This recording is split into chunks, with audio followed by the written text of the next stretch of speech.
Guys, are we together? Agnes, I can see there's Agnes, there's Kate, there's Khadija, there's Faith. Agnes,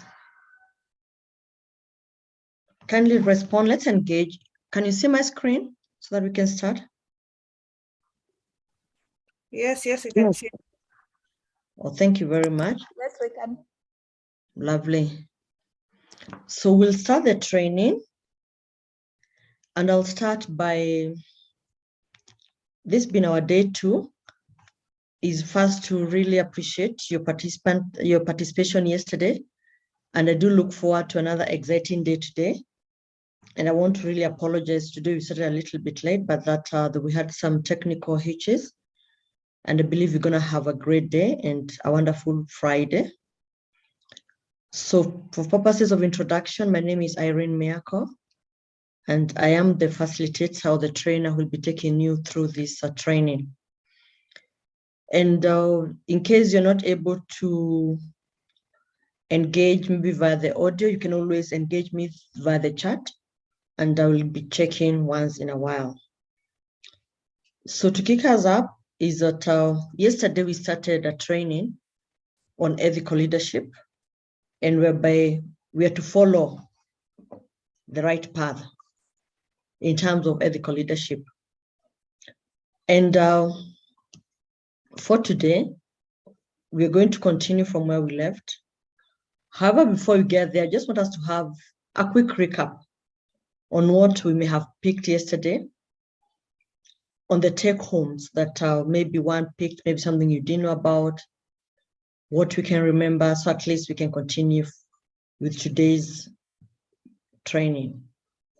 So I'll open it up. Anybody who can tell us what they got yesterday, their take-home? It's open. And when you don't talk, then I'll pick the names.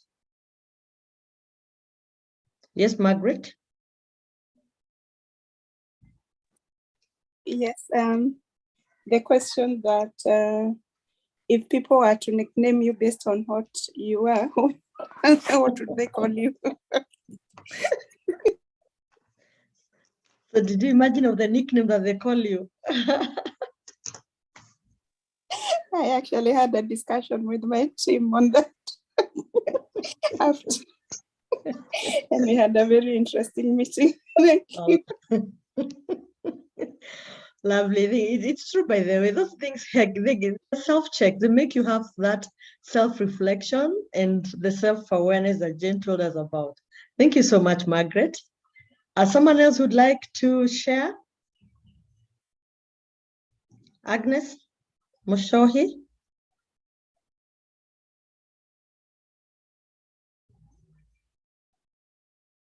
Agnes, please. Do you want to share on something?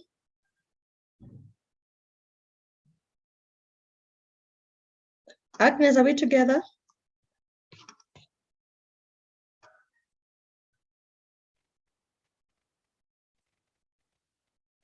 Okay, thank you so much, Khadija. She says she took home the importance of character and behavior and the different theories. Thank you so much. And who can help us to name the different theories that we learned yesterday? We have different theories. Faith, we have Faith, there's Kate, there's Morris. Kindly say something.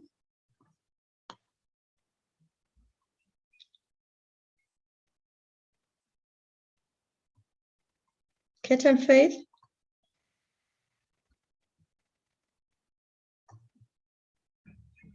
Okay. For purposes of continuity, we talked about some ethical theories, and we have the virtue-based approach theories. Who can remind me what that was? Khadija, can you remind us, please, what the virtue-based theory is all about?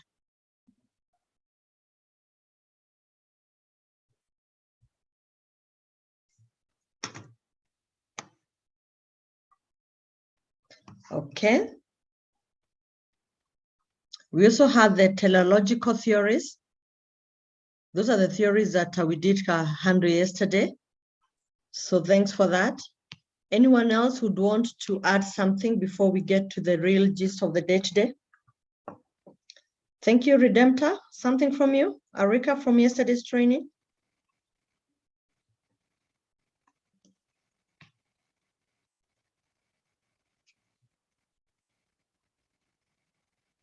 Redemptor.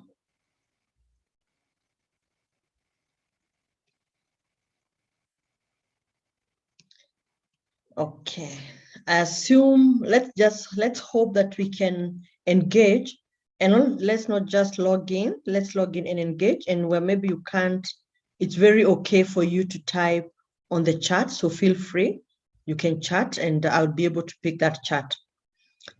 So if you allow me, I'll go on to the program of the day today. And for just a brief recap, so at least we are on the same line, is that yesterday we tackled the following things. We explained what is meant by ethical leadership, the importance, what are ethics, and the various ethical theories like Khadija has told us about. Thank you so much. I've seen your chat. Thank you. Explaining the ethical leadership perspectives, the principles of ethical leadership, and we describe the elements of character. So today, as a continuation, like I said, because of the course outline, we had to break this into two. So for today, we are going to look at how are we supposed to make ethical decisions. We're going to look at the challenges that we can get in should you try to implement ethical leadership. Then we're gonna discuss how we can develop ethical leadership in leaders. And like we said yesterday, we are all leaders in our own way.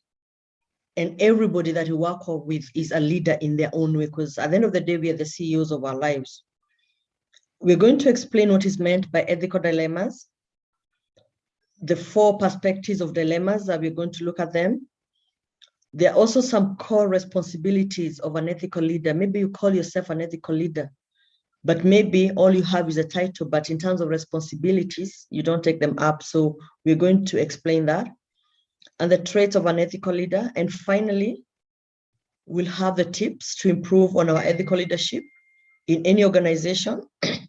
And we'll have a summary of all that we've learned yesterday and today.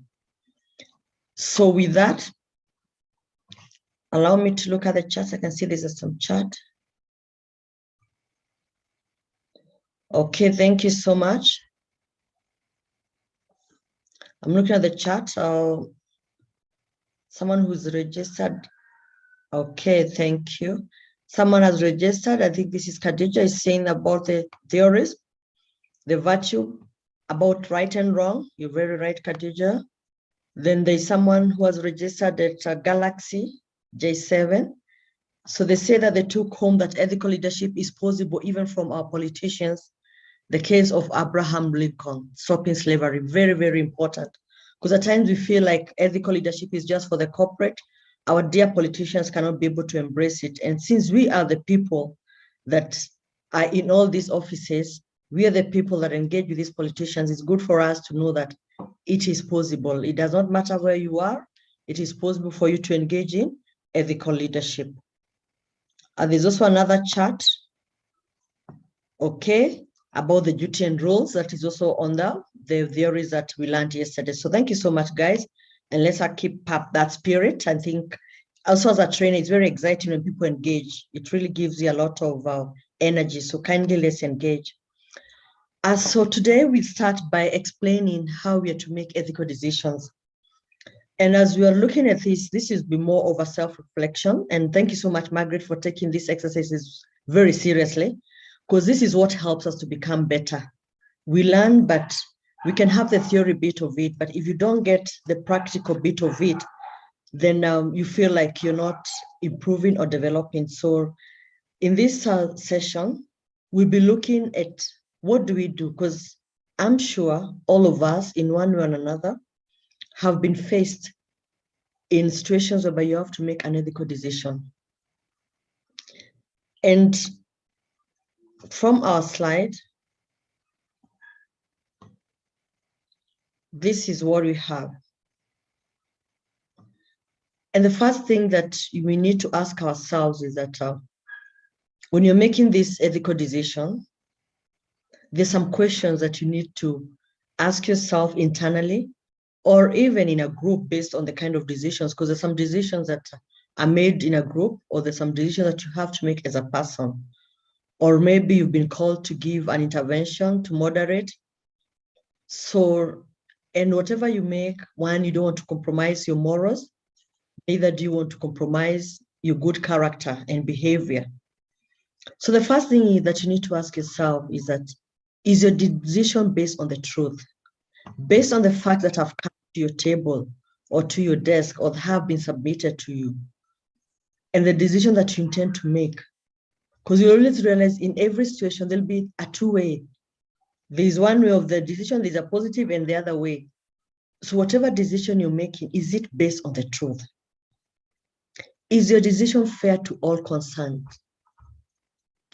In most situations, there'll be a few stakeholders, like we saw yesterday in the law firm, a lot of stakeholders, clients, the banks, the employees.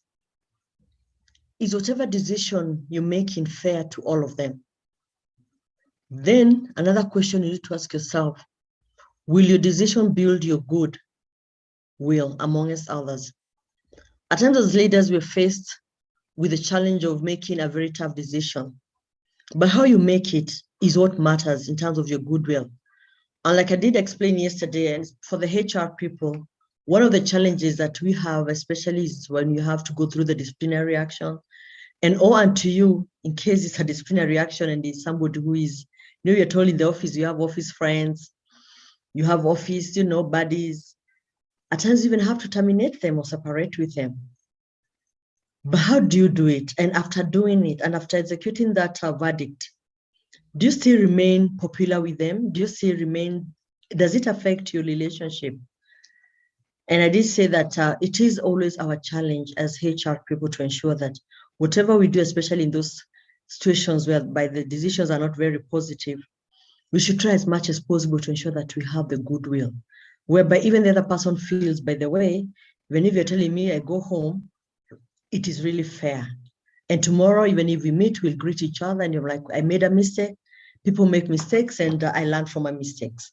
So it's very important as you're making some of these ethical decisions to build your goodwill with others. And you can only do it by, like we talked about, the things that you need to do, involve them, let people understand, have clarity, communicate, The other question you need to ask yourself, will your decision be beneficial to all concerned?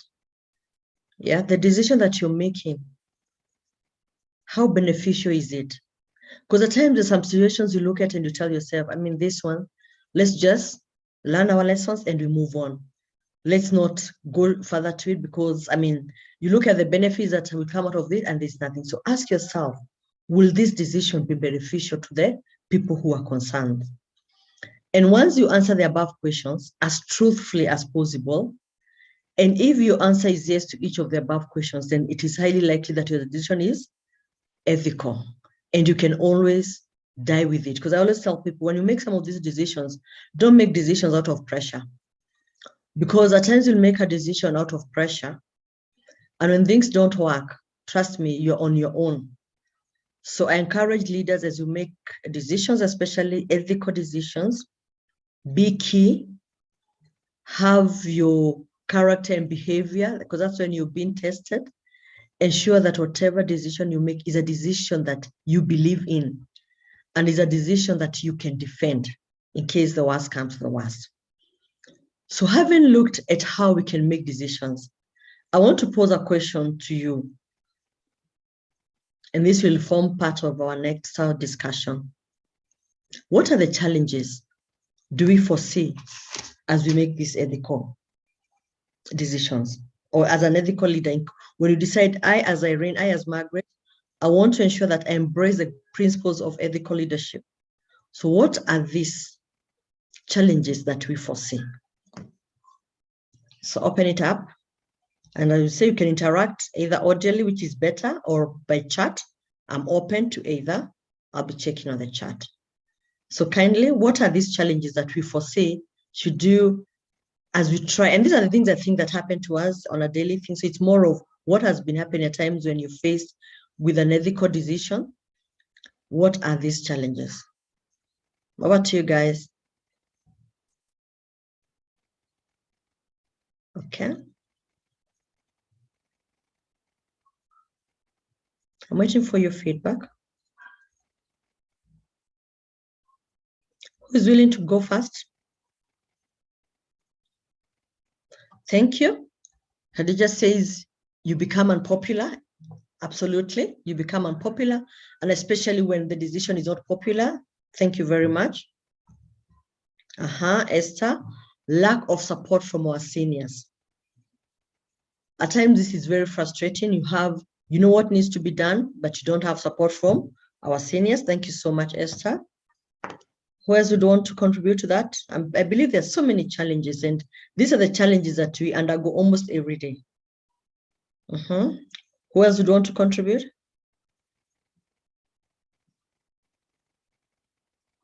Kate? It's Kate.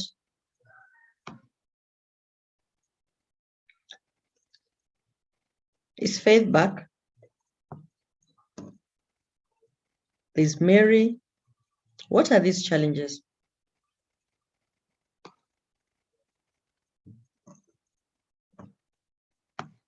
We only have 2 challenges.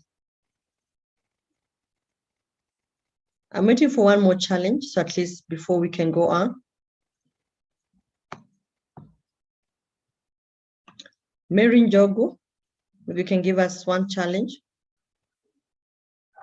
There's Mary Njogu, there's Redemptor. The question? Yes, please, go ahead. What was the question? Because I just joined. Okay, the question is that as the leaders who want to embrace the principles of ethical leadership, we are faced with some challenges. So we're just highlighting some of the challenges that we face. So one of the challenges that has been mentioned is that 1, we lack the support from our senior leaders. Also, what is obvious may not be obvious to all. Another challenge that has come up is that when dealing with the same level managers, at times it becomes very challenging because someone will be like, we're on the same level, so what are you telling me? We also don't want to be unpopular because some of these decisions that you're going to make are decisions that are not very popular with people. Because you remember yesterday what we said, when you want to be ethical, most of the people will be on the other side. Yes, Kate, thank you. There's also disengagement with colleagues, whereby they feel you're not on their side, and especially if it is not a popular decision. Yeah, so that is where we are. So now you can give us your challenge. Those are the challenges that have been highlighted by the other members.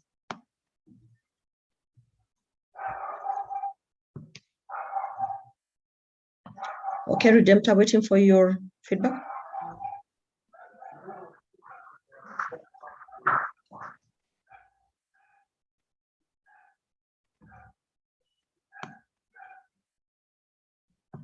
Okay, then that's fine. Let me hope as we continue, you'll have something for us.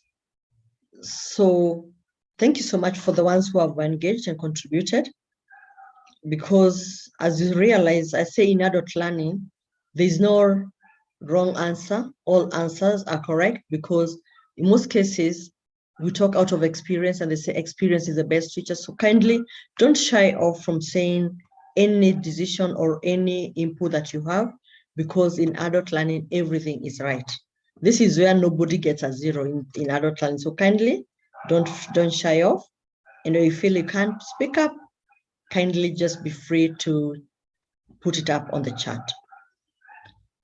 So now, thank you for those ones who have contributed, and I'll take you through the list of the challenges that we have in ethical leadership. And this basically will be the major ones. I'm sure we will not exhaust the list. There are those that we also face. And the first dilemma, like I just said, is 1. We have the dilemma of differentiating what is right and what is wrong in terms of values. Because you all agree with me, people have different values.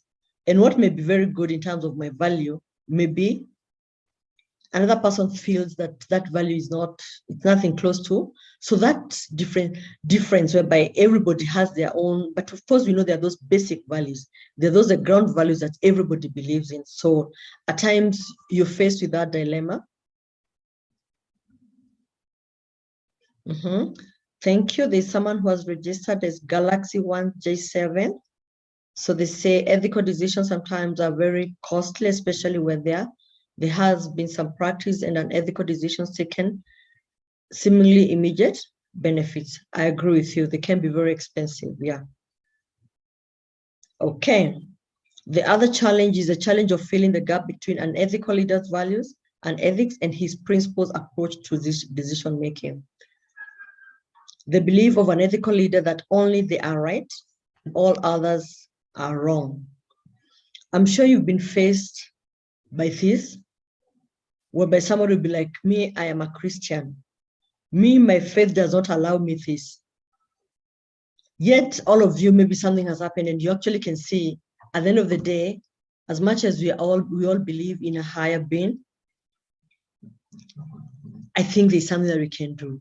So at times it can be a very, very big challenge. We also have the issue of the stubbornness of an ethical leader to stick to his principles and not updating his values to a better system. And like when you say when we don't have the support of senior management, we all know we have different leadership styles. And if your boss or your leader or the senior most person, the form of leadership is very different. Maybe it's not democratic, you know? You can imagine what it is when you're trying to tell them about a decision and they're like, it didn't come out from me, you know? So I agree there's some leaders who don't want to update their values. They don't want to update with the time. They don't want to evolve with the time. So when you have to sell something to them, it becomes very, very difficult. The firm believe in one's core set of principles, which may be formed during the earlier formative years of childhood and may not be necessarily right. Very true. Yesterday, remember I gave an example of when we grew up, you'd be told that the girls are supposed to be in the kitchen and the boys would not imagine that a girl would be their leader. So you can imagine if that is how my formative years were as a child, I believe that a lady could never be a leader. And today I come and I find the CEO of my organization is a lady. And there's some things that they want, surely. I'll not be looking at her as a CEO. I'll be looking at her as the little girl. And I'm like, I'm the one who's supposed to be seated on that seat. So at times, our formative years of childhood, the way things have been told to us, what was told to us by our pastors, also affect our decisions as ethical leaders. There are people who will die with, they're like, no, as my faith says, I cannot do this, you know. Yet, ideally, is a decision that has to be made. Like you can imagine people like the judges at times, I look at them and they have to make decisions. Assume somebody has done something and they have to maybe say they have to be hanged. You know, at times I try to imagine it, ask myself, oh my goodness, how, you know, but they have to make it. So regardless of what you have, it's, for me, it's an ethical decision because we have a law that supports.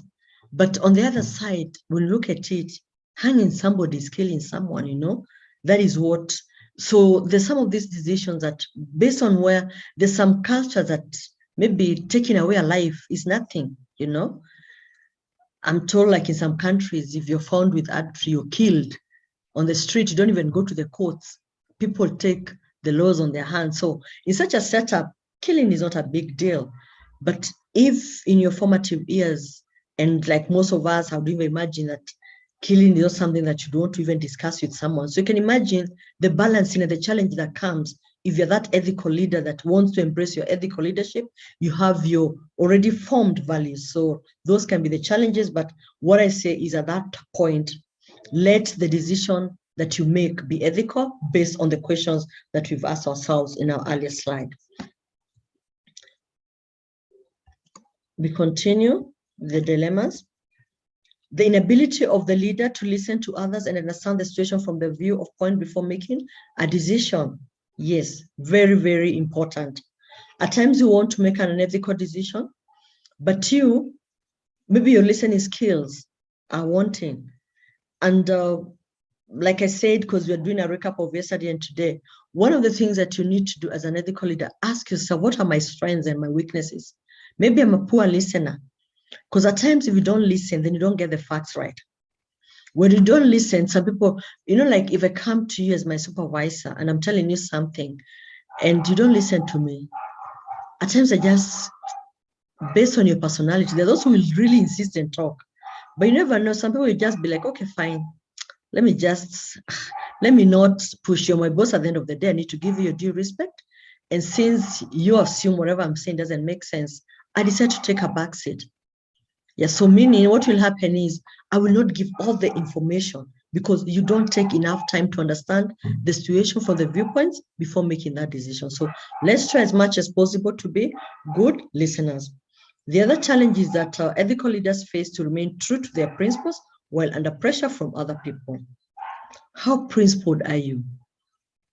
Do you make a decision under pressure? Then when things don't work out, you're like, you know what?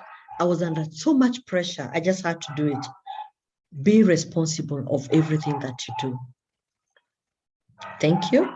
Redemptor. Thank you, Redemptor. Finally, she's told us, policy applied inconsistently. Absolutely, can't agree more. Whereby you have two people, then one person has done one thing and the other person has done everything. And the decision that is made is different, okay? And maybe you may find in most cases when they make those decisions is because of pressure. Maybe some people have some interest.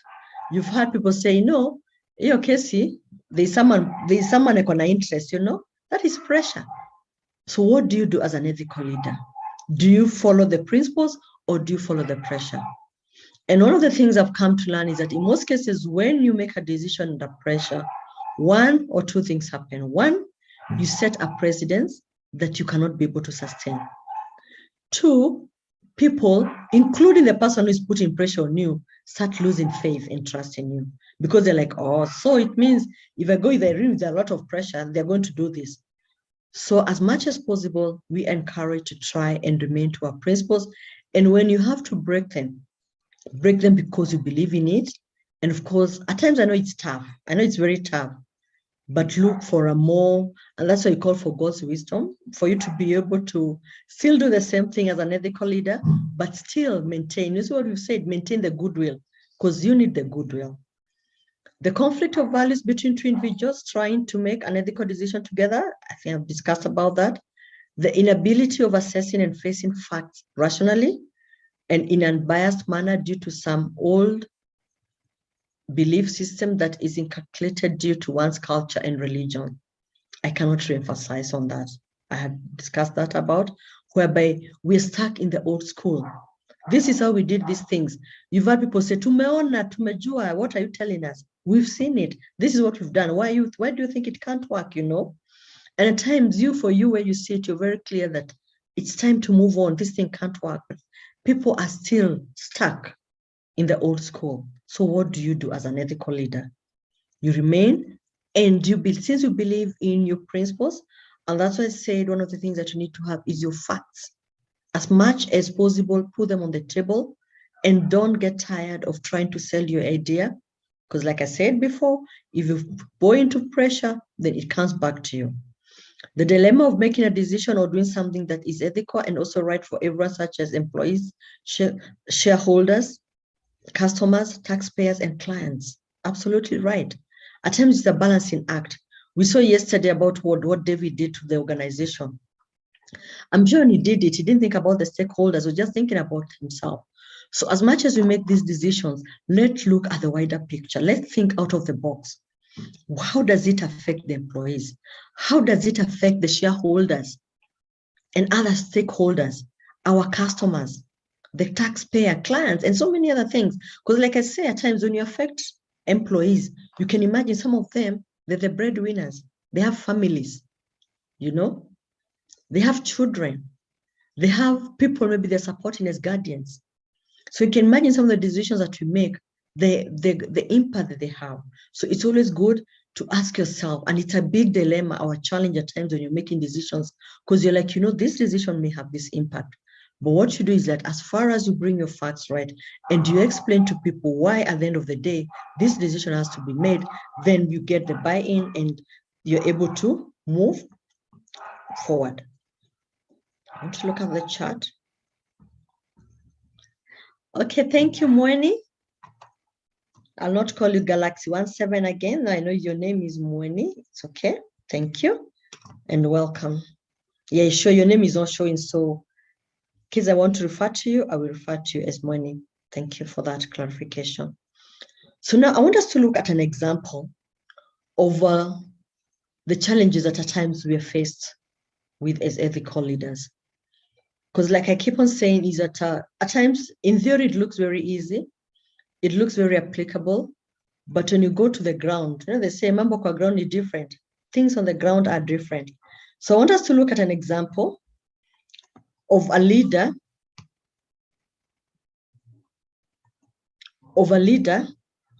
who had to go through a major challenge in terms of ethical leadership.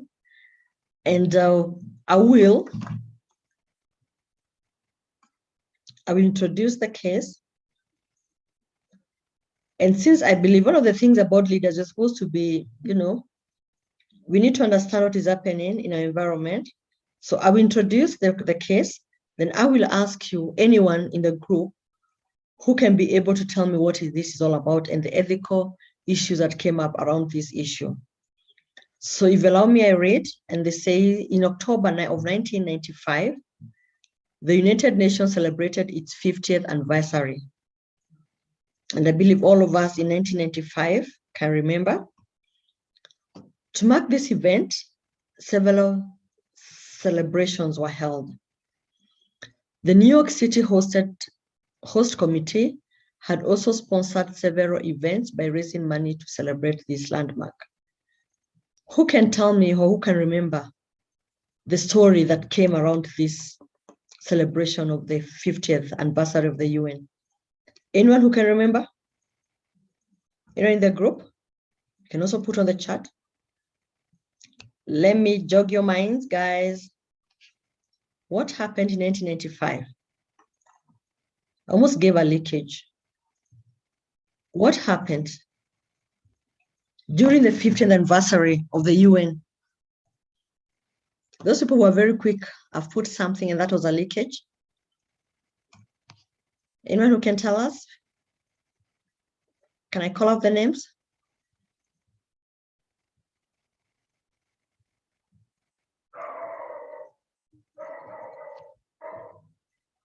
Anyone who can tell us something? I think I can see a chart. Thank you, I can't remember. It's good. Actually, one of the things about being an ethical leader is to be very sincere. If you can't remember, it is well. Because as a leader, we said you need to be honest, trustworthy. Because at times, I find us faced with this situation, you go somewhere and you're really scrapping your head. And if you just say you can't remember, it's a very good principle of an ethical leader, because you're sincere with yourself. Thank you so much. And I believe you're talking for many, or you're speaking for many, because no one else has commented. So let me go to the case and tell you what happened. And this is what happened in 1995.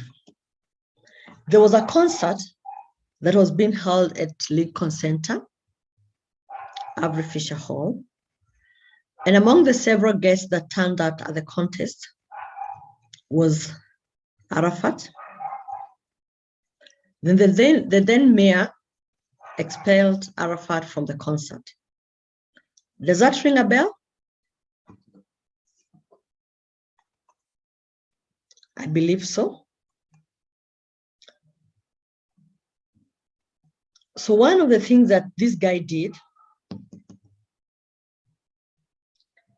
he also excluded Palestinians and delegations from Iran, North Korea, Cuba, Somalia, Libya, Iraq, and Yugoslavia. What do you think of that action? This is a celebration of 50 years, celebrating the UN. And as a mayor, he decided that he's going to exclude some people. what do you think was going through his mind? And do you feel whatever he did was right?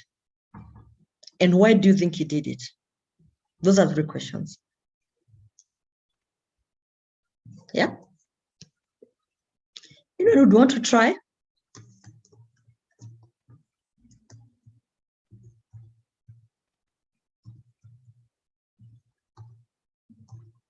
I'm looking at the chat.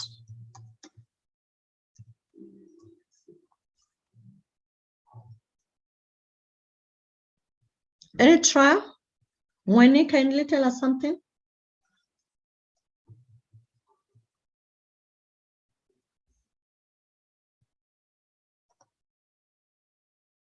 Anything?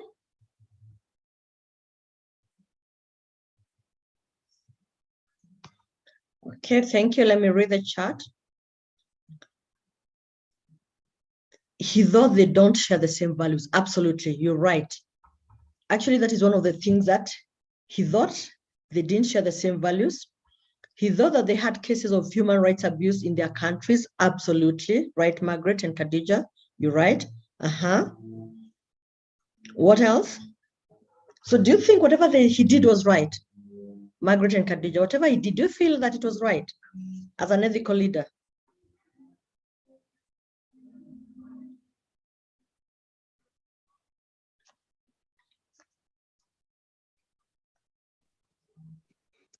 Hi, Irene, it's Maurice. I hope I'm audible.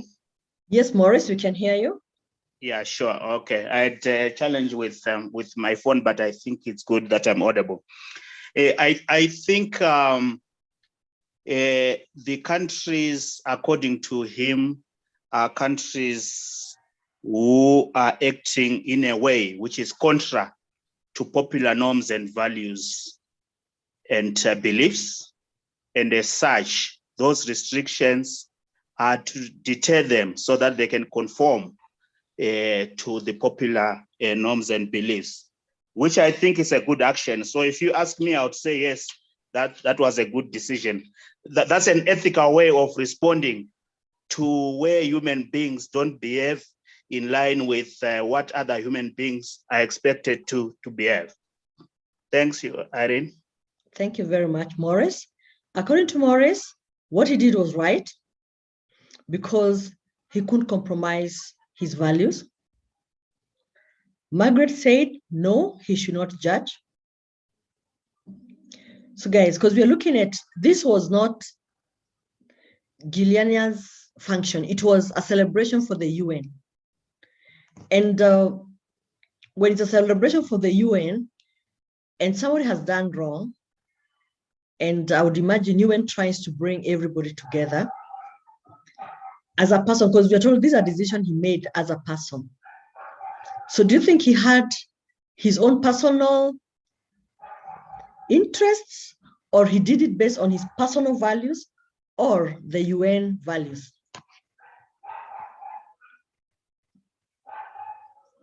Jane says it wasn't right since this was discrimination because they did not conform to his beliefs.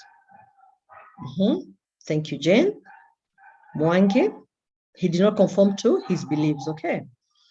Thank you so much for that, for the engagement. So let me go now and we share what we have.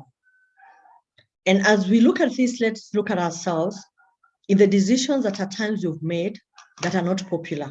Because at the end of the day, what you need to understand as an ethical leader, there's ethics, is a personal ethical platform or arena.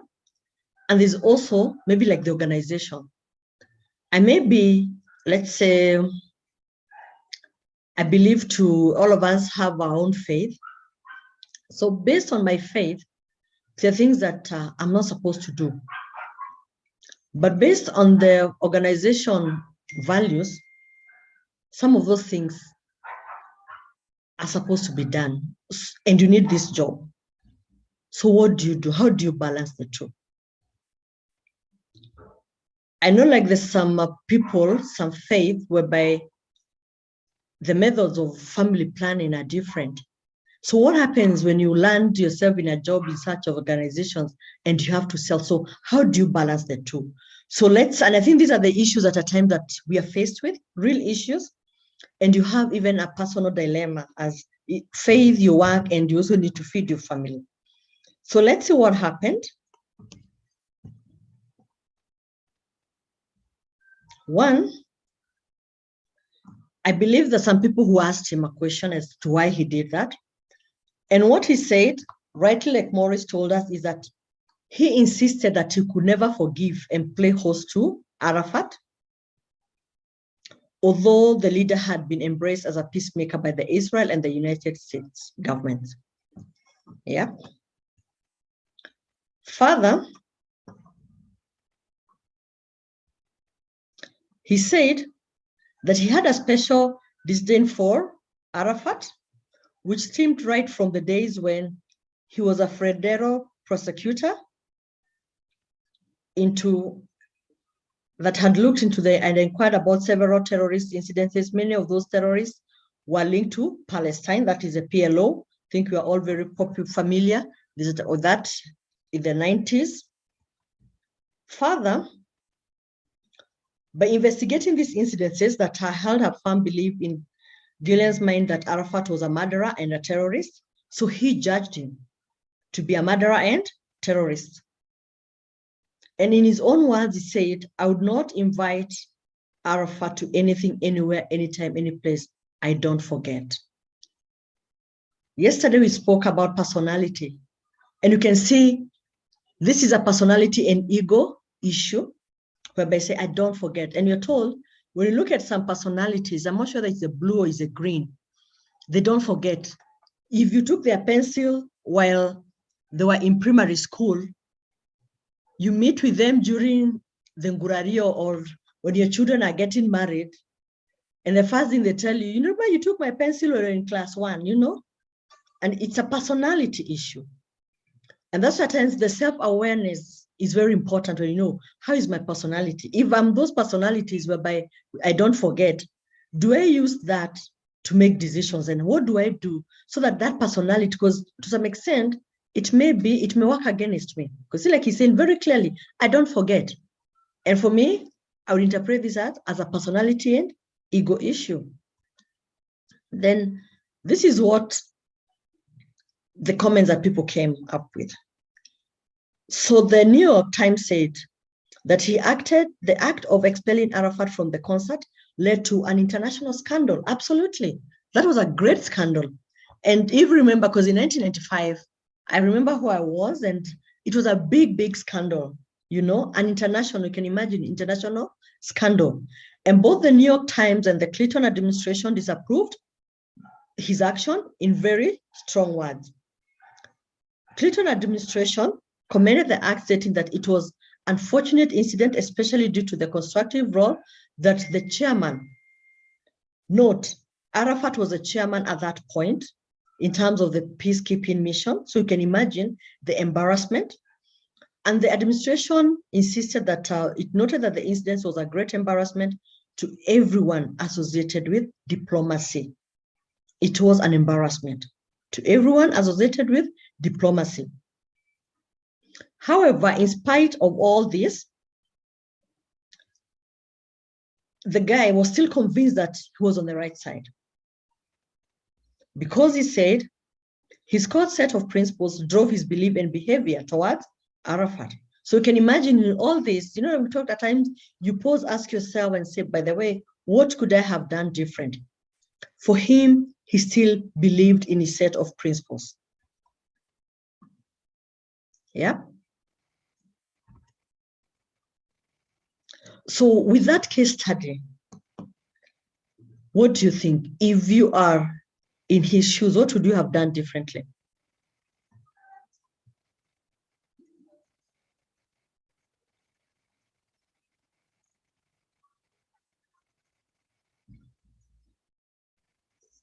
Because most of us, I believe, are faced with that kind of challenge, whereby we have to fight within our personal values and the values that are acceptable in the community, like what the Clinton administration talks about, the international diplomacy. You know, this is what is required as a diplomatic. How do you behave to another nation. I believe there are rules and guidelines based on that. So how do you believe, how do you behave? And let me just go through them. And the first challenge is a gap between the ethical leader's values and ethics and his principles approach to decision making. You can be very principled in your decision making, therefore it compromises. And you can imagine the decision of the mayor led to an international scandal. You can imagine an international, so meaning all over the world, it was being spoken about. And that's why it's important at times when you're faced with some of these decisions, don't make decisions where you feel maybe the impact or the end result may not be very positive. Always try as much as possible to involve other people or to seek guidance. The stubbornness of an ethical leader to stick to his principles and not updating his values to a better system, I think that we discussed earlier as a challenge. Because I would say, who's just stubborn, I mean, this guy, as much as whatever he had done, he had made peace, was even the chairman of the peacemaking committee. And all of us, I tell people, and for those who are Christians, there's one verse that says, anyone who doesn't have a sin, let them be the first to throw the stone. Because I think all of us have fallen short of one or two things. So when you feel that the other person is more of a sinner than you are, for me, I say that he's been a little bit stubborn. So what you're being encouraged and what you're being challenged is as much as you want to embrace the principles of ethical leadership, let us not be stubborn. Let us not stick to our principles. Let's be a little bit flexible and ask ourselves, yes, these are my principles, but what do other people think? Is this still within, is this still relevant in this system? Because some values were very, very good. They worked in a previous system. Maybe they worked when you're young, they worked when you're in school, they worked when you're in secondary, they worked when you went to the university. But maybe when you go to the workplace, it does not work. So you really have to ensure that you don't become so stubborn. The belief of ethical leaders that only that they are right and others are wrong. Because like in this case, I'm sure so many people must have tried to challenge his decision, but he stuck by it and said, I am the right, I'm the person who's on the right. And since he's a final decision maker, then they had to go with it. Yeah, so as a leader at times, it's good to sit back and ask yourself, and especially if you have a decision that you want to make, and most of the people are not supporting it, it's always good to take a sit back and ask yourself, maybe there's something I'm missing.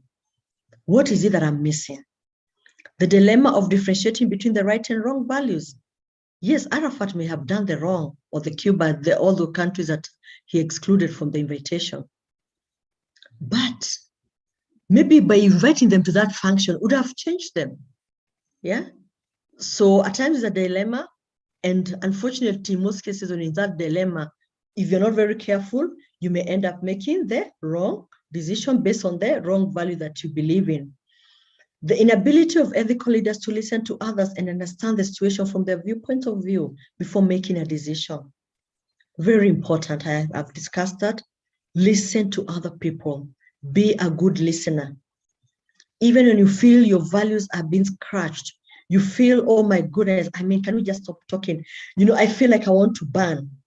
Kindly, just pinch yourself and tell yourself, Irene, listen, because you'll be shocked. Because by listening, you learn. They say, if you don't listen, you don't get anything new. Because the more you talk, what you're talking, you have it. But what you're listening to, you get it. So learn to listen, because it helps you in making decisions, especially that when there's an element of some ethical issues around. Hence, we can conclude by saying that, there's also the firm belief in one's core set of principles, which may be formed during the earlier formative years of childhood. I may not necessarily be right. I think I've talked about that. The conflict of values between two individuals trying to make an ethical decision together. What I believe in. There are people who believe the end determines so determine the kind of school of thought. And when you look at it, you find both to some extent are right. So that conflict, how do you get into a compromise? So you need to really talk, everybody gives their view, and you make the ethical decision together. The challenge that ethical leaders face to remain true to their principles while under pressure from other people. I can reemphasize that more. Kind guys, try as much as possible not to make a decision because of pressure, especially if you want to be a good ethical leader. And you'll realize that some people who are very good at playing up when they want to pressure you. And one of the things that maybe I have learned as a person is that especially when I have to make some decisions, there are times I don't make a decision. Like if it's something that I feel I need time, I'll always say, let me go and sleep over it. Let's meet tomorrow. Because some people will come and they're pressuring you have to make this deadline. And they just come to you maybe a few minutes before you leave office, maybe like around in the afternoon. In the afternoon, there's so much on your in train, there's so much, and they can't be wanting to make a decision. Can I have a minute of your time? And the question I'll ask is, you had the whole morning, so where is the emergency? So I always encourage people and I tell people, whenever somebody comes to you and they have this thing that is so urgent, it's burning, and you know very well from where you sit, they had all the time. They knew very well, maybe you're around the office, you've been there for a whole week, only for them to come to you on Friday at 4 p.m. to make a decision. Always handle it with a lot of caution. Because out of experience, I've realized most of the decisions that at times we have made, like you said, we learn through mistakes, are the decisions or things that you approve in the midst of pressure. Somebody comes, you know what, if you don't do this, so you don't even have time to go through it, you know? And you believe in them. The next thing you're like, oh my goodness. And when you go and think around it, you ask yourself, but then what did I approve? Why? You know? So take your time.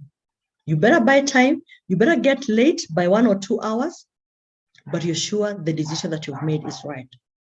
The dilemma of making a decision or doing something that is ethical and also right for everyone, such as employees, shareholders, customers, taxpayers, and clients. This is more of a recap of what you said earlier. The inability of assessing and facing facts rationally and in an unbiased manner due to some old age belief system that is inculcated due to one's culture and religion. I think these we had discussed earlier is just a reminder of the challenges that are at times face us. So you can see the challenges that we face and the challenges that we're going to face as we try to embrace the key principles of ethical leadership. However, we encourage that one of the greatest challenge that we as ethical leaders face is how to remain true to our principles. And we can't especially challenging for leaders to stick to their principles when other people put pressure on them. Yeah, pressure. Especially when people put pressure on you, pause and ask yourself, why is this pressure coming in? Because if it is very clear, there will be no pressure. So anytime, and I always tell people, when people come to you and they're putting so much pressure, pause back and ask yourself, why the pressure? Why can't we take our time? And what is the interest? So guys, this is one of the things that if you're not careful, the pressure, it is there. And I'm sure most of the things that I said when you're looking for a job, there's always this clause that people will say, working under pressure. Well, different pressures are there, but the higher you go, there's also the pressure as you're making your decisions. So as you make those decisions, take your time, pause, look for strategies to delay. There's so many delaying tactics. Yeah. Look for delaying tactics at work. And also be careful that you don't delay something, then again, it bounces back on you. So you have to really be cautious about how you manage it. And especially at a point where you feel for real, you don't believe in that decision and you feel that one of your key values or one of your key principles is going to be compromised. So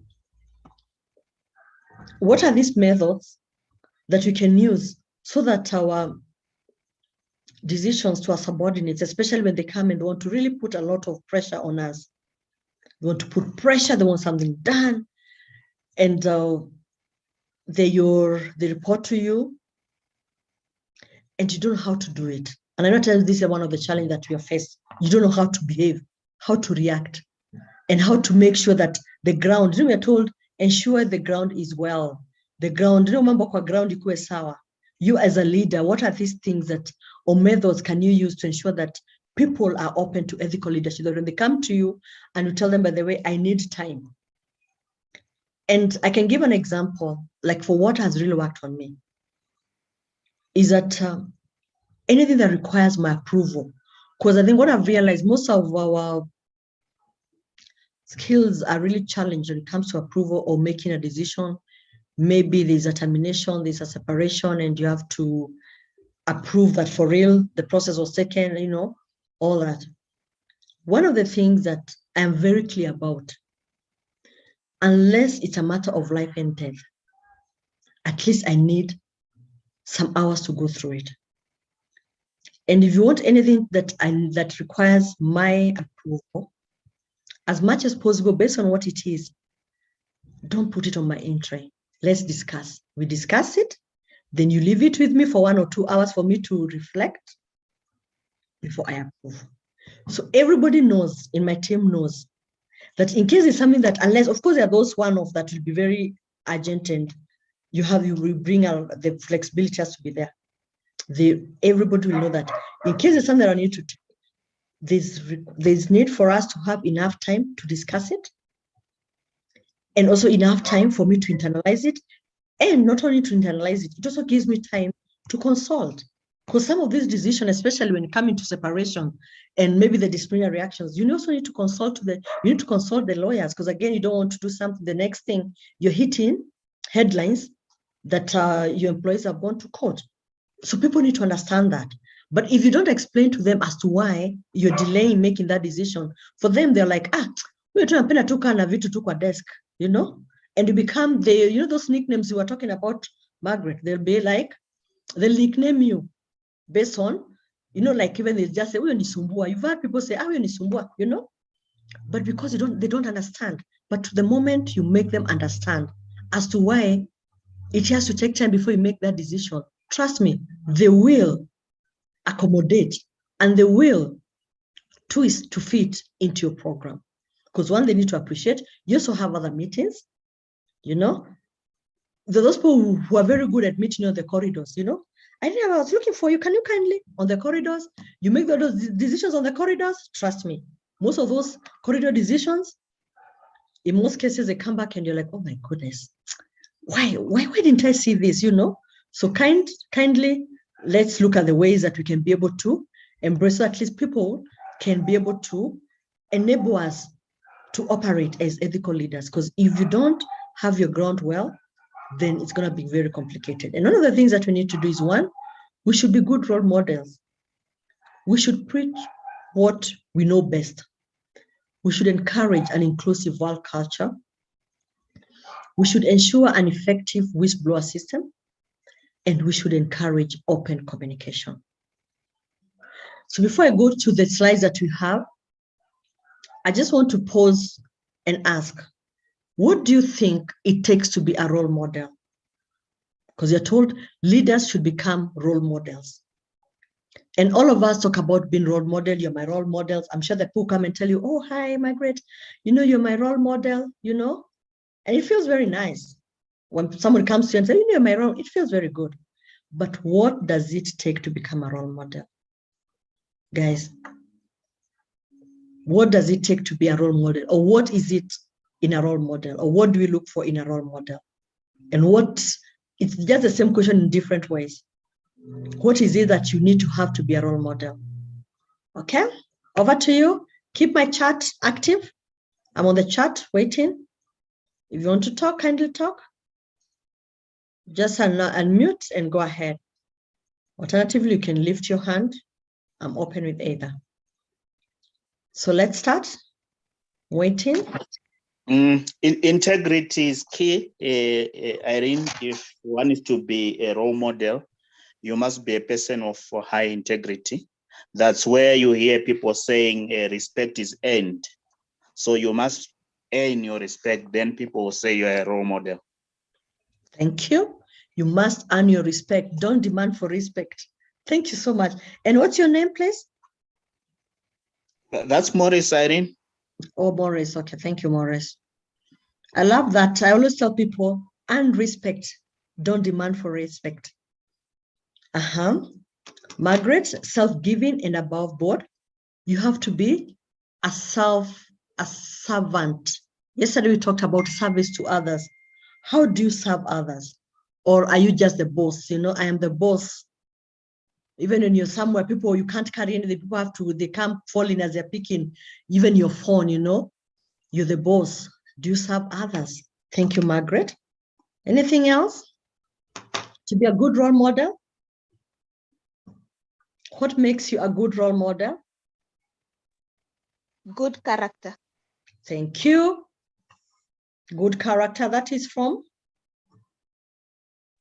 Khadija Mire. Thank you, Khadija. I love your participation. Thank you very much. And everyone else, a good character. Yesterday we discussed about character and what character entails.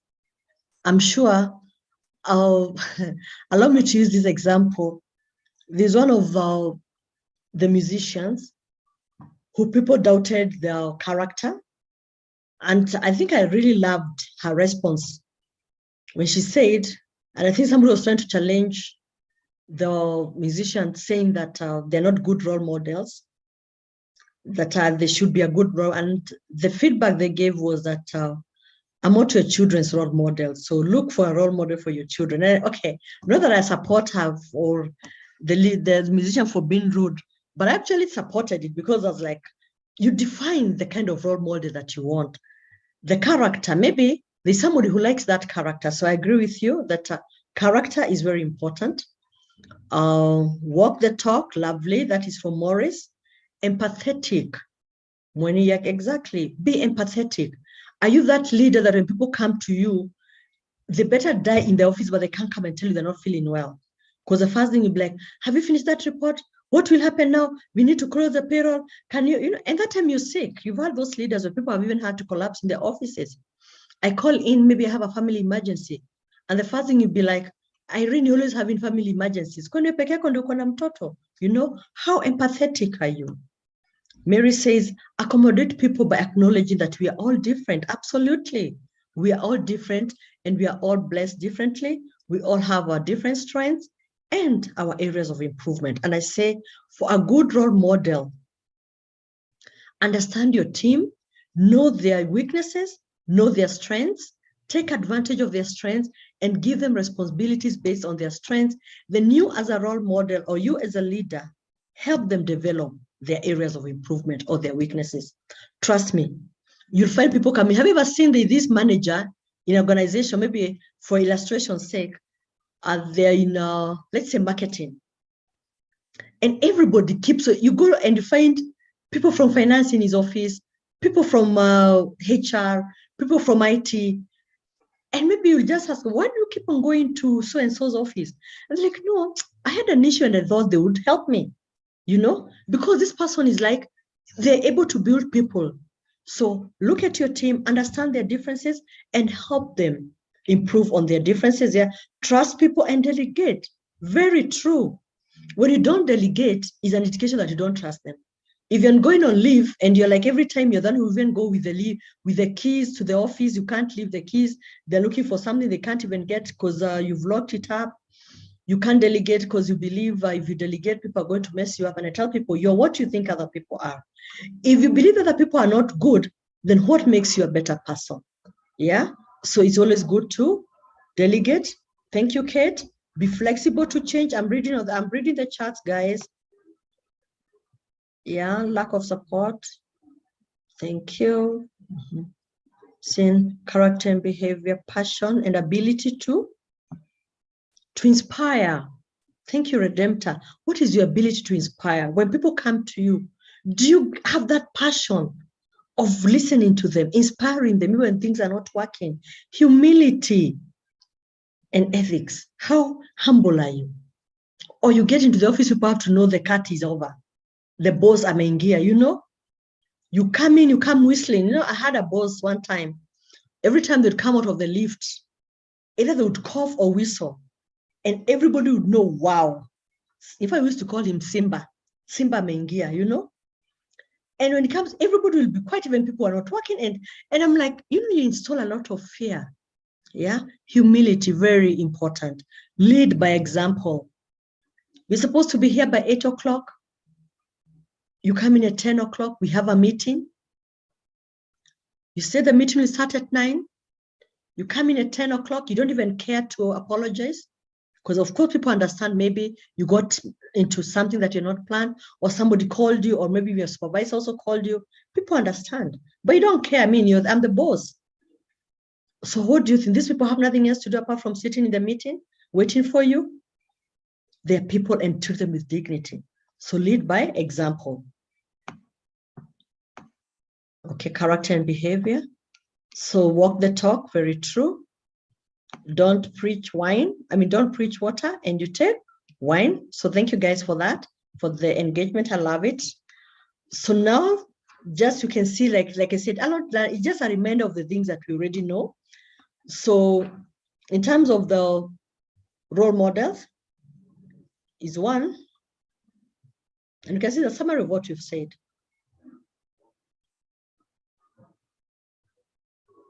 One is that you owe a duty to your fellow team members, and you should take an active interest in your subordinate job responsibilities and motivate them to achieve their personal ambition and set goals.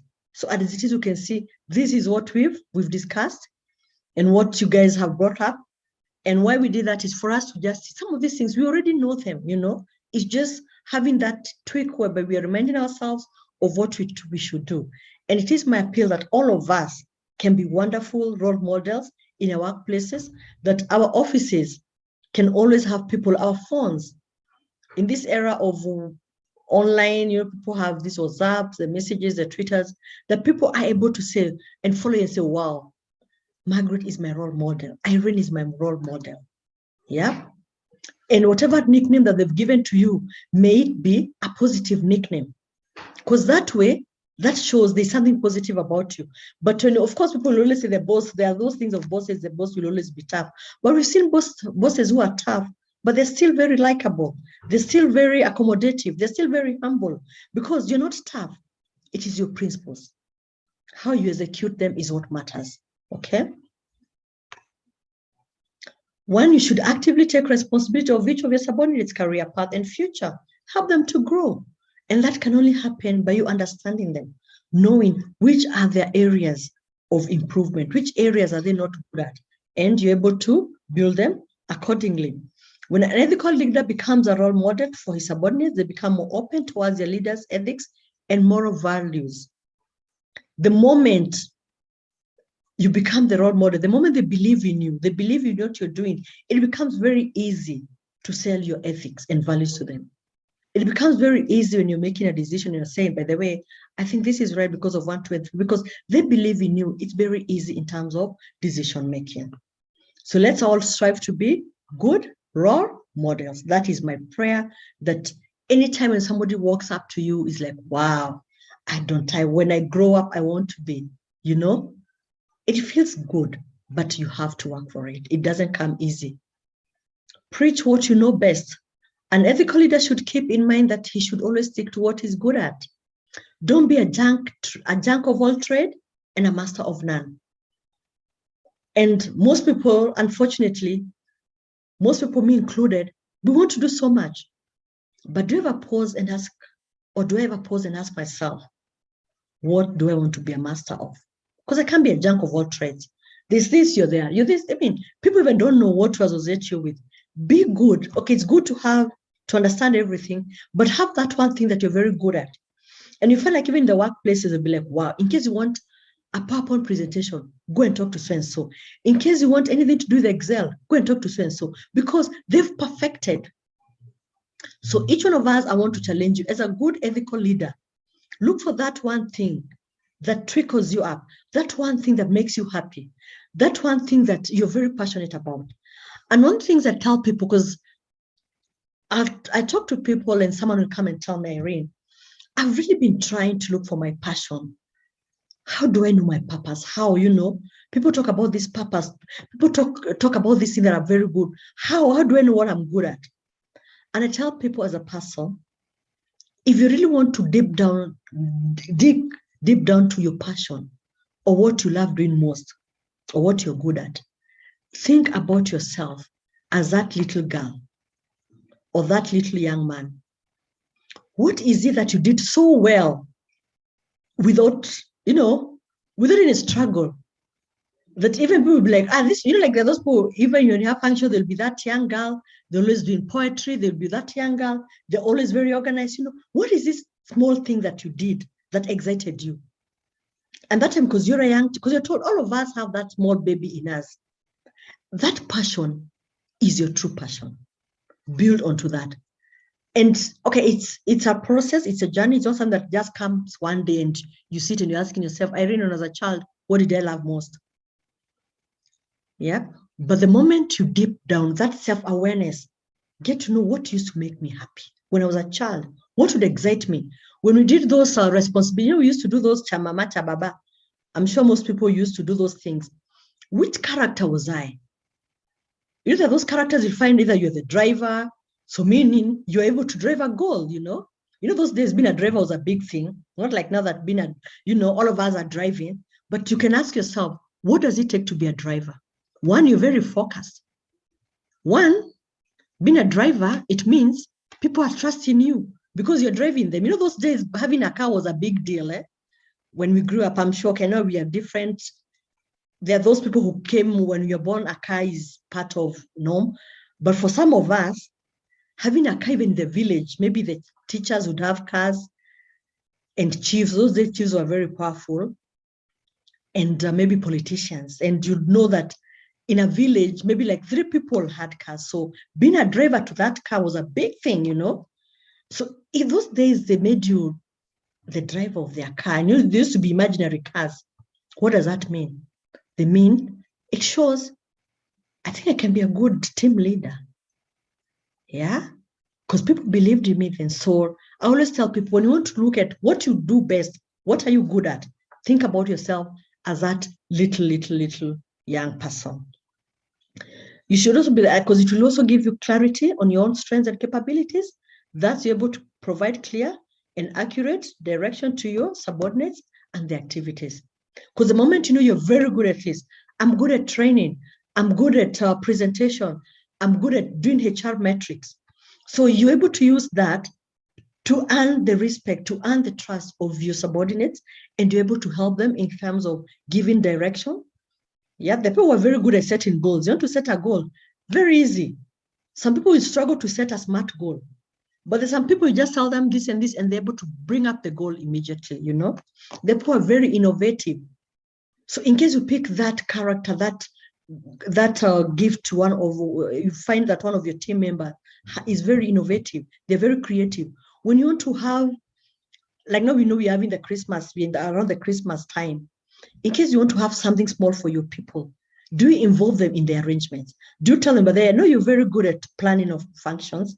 Could you kindly just give me ideas of 1 or 2 places that we can go as a team? Trust me, you've built the confidence of that person because they're good at that. So kindly, it's good to know what you're good at and use it to build other people.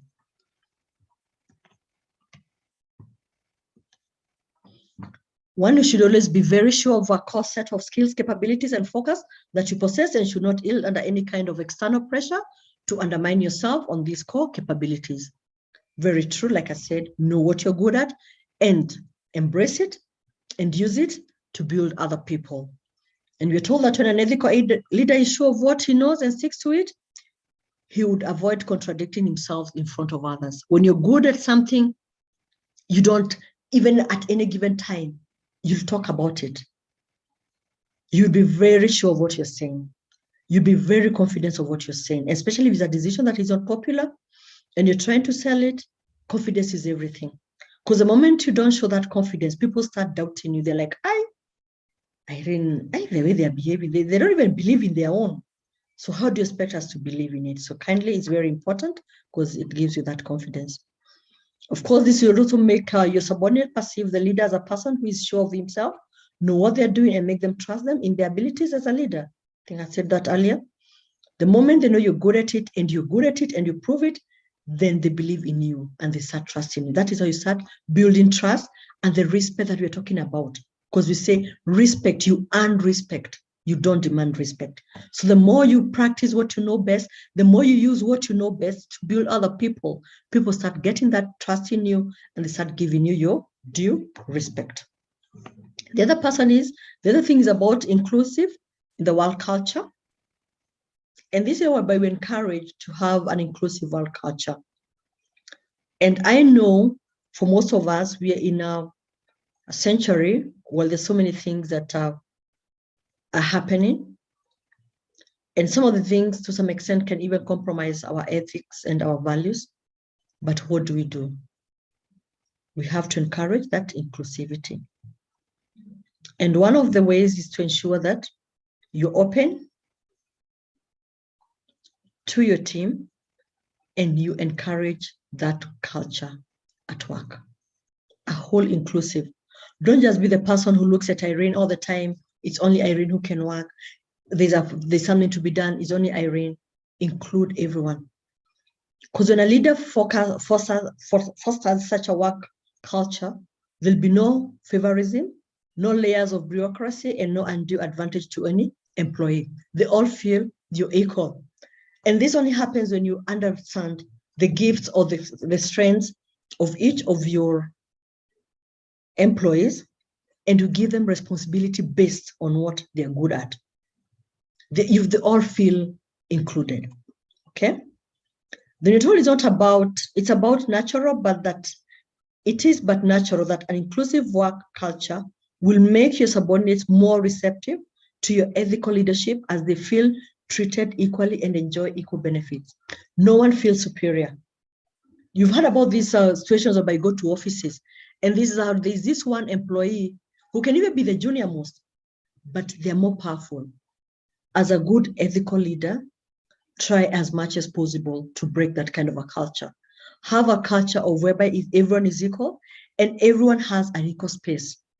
That nobody will feel that if they see Irene in the boss's office, they're like, oh my goodness, leo tumeenda kuchomewa, you know?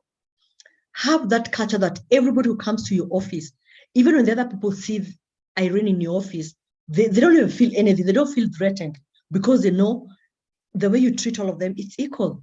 But the moment you have that one person is very special, they have some benefits, trust me, what you do to that person, other people even start discriminating them because they're like, who are you? If you say anything, they're going to tell the boss. Yeah, but that is because you don't have an inclusive work culture. The team should also benefit such a work culture where each individual has the freedom of expressing his ideas and opinion. There's no wrong idea. There's no wrong opinion. Listen, interact with that idea or opinion, and I believe at the end of the day, you'll come up to a compromise or a consensus. That is what it calls to have an inclusive work culture. Okay? And of course, this will lead to the discovery of new and innovative ideas, processes, technologies. Because people come, maybe someone will be like, I think that we've been doing this. If we can change, assume if you don't give them that opportunity, you'll never know. You'll never get feedback.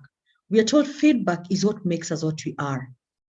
Because if you don't get feedback, and especially feedback that is meant to improve, it helps you build yourself. It helps you build your skills where maybe there are some weaknesses. Yeah. So if you don't give them that inclusive opportunity whereby they're able to give you ideas, then it becomes very difficult. Because also it also helps the members of the team to feel cherished and work together under guided leadership of the ethical leader. They feel part of the team, you know. And I always challenge leaders. When's the last time you had a meeting with your team? Or all you do is just write emails and memos. Have a meeting, a face-to-face meeting or an online meeting so that they feel and pick their views. They feel, wow, we're so part of. Even I always tell people, sometimes you go to a meeting, you know what you want to achieve. But you don't say it. You tell people, you guys just contribute, you guys do think. And they give you the decision of what you already knew you wanted to achieve. Trust me, when you implement it, they're like, you know what? Your idea. No, I'm the one who came up with it. And they feel like they're part of it. Yet you know very well that is what was coming from them. So, but by you doing that, they feel cherished. They feel, wow, the boss really respects our input. So always involve your team members, and especially when you want to introduce new things or you want to pass some communication, always involve them. Don't just be the invisible leader, be the visible leader. The invisible leader is a leader who operates with memos, who operates through proxies, who operates through emails, who operates through leaving sticky notes on people. When people have gone for lunch, you're like, Irene has just walked out from lunch, come and leave a sticky note. Kindly email me that report, not even come and see me, email me the report. So you're invisible. Be a visible leader. And trust me, my dear colleagues, the impact of a visible leader, you stand to benefit as an ethical leader, because you earn a lot of trust, a lot of respect, and you can only, when you have a team that celebrates you, work becomes very easy. Okay, the other one is ensure that you have an effective whistleblower system. I know most organizations, and I think even in terms with the Employment Act for the human resource professionals, I think it's a requirement that you have a whistleblower policy. So if you don't have one, kindly ensure that you have one and ensure that it works. I've seen organizations that have whistleblower systems and to you in case you whistleblow. That is the end of you. Everybody you become victimized. They start looking for mistakes. And the next thing you've been called in for a disciplinary, and the next thing you're being exited. So kindly let's ensure that we have an effective whistleblower system, because as an ethical leader, you should ensure that this system is working and there's a free flow of information in the team, because it helps you. It helps making the working environment better. Consider the whistleblower as eyes and ears of the organization, as they help to point out the wrongdoing that may be taking place in your organization. So look at the whistleblower system in a positive. Don't look at them like troublemakers, because I think most of us look at them as troublemakers. They also come together, and you see, I tell people, when you think they're troublemakers, what if you didn't know what is happening? Because they say a big fire starts with a little lit. So if you don't know what is happening, trust me, one day you wake up and the culture has already been distorted. The values that you want to that you've been implementing have been distorted. So kindly, let's always embrace the whistleblowers, and we should put forward, whistleblowers should be put forward in front of other employees as role models by rewarding and appreciating them. Yeah, let's appreciate them. Let's not punish them, because I've seen most organizations, unfortunately, we punish the whistleblowers. Let's reward them. Let's appreciate them, because without their feedback, then we may not be able to know what is happening on the ground. We also reminded, as an ethical leader, it is your moral duty that you understand or you stand up and protect such whistleblowers. When the worst comes to the worst, and maybe some people, based on their value system, feel that this person is too much, they're inciting, they say they're inciting people. I don't know, I saw them, they were aware they're trying to start, they're, all those kind of things. You as an ethical leader, because you know why whistleblower is important, or why you need to have an effective whistleblower system, you should stand up and protect them in the most objective way possible. Of course, I believe when you have a system or a policy, it is well defined. Because the other challenge I've realized is that in organization, you have a policy that has a lot of gray areas. And some people, especially whereby you don't agree on values or you don't agree on principles, as an ethical leader, they'll always challenge the gray areas. And you find at that point, you're like, what do I do? So kindly let's ensure that we stand up. By doing so, you're going to establish yourself as a transparent and honest person in the eyes of your subordinates. They're like, wow, Irene knows and believes in what people, and they appreciate whatever we give. So kindly, members, in case you have an issue, just bring it up. It's going to be handled in the most appropriate manner, and you're going to get feedback, because you saw what happened to so and so. They brought up an issue, they were appreciated, they were rewarded, So it encourages people. You should keep in mind that these whistleblowers that point out problems in the system and help you become a great leader by solving those problems that go unnoticed by you. Exactly. They are a positive, they are a plus. So let's not look at them like they're troublemakers, because if they don't bring those issues, how will you get to know? Therefore, we as ethical leaders who want to embrace the principles of ethical leadership should create sound processes and ways that the employees can use and express their views such that maximum information is used in the leaders' decision making. And I believe all of us ensure that this happens. So the fifth one is why we have open communication, very important. And when you talk about communication, I don't know what comes to your mind when you hear communication. What comes to your mind? Yep, keep my chat busy. I'm on the chat waiting. When you hear about communication, what comes to your mind?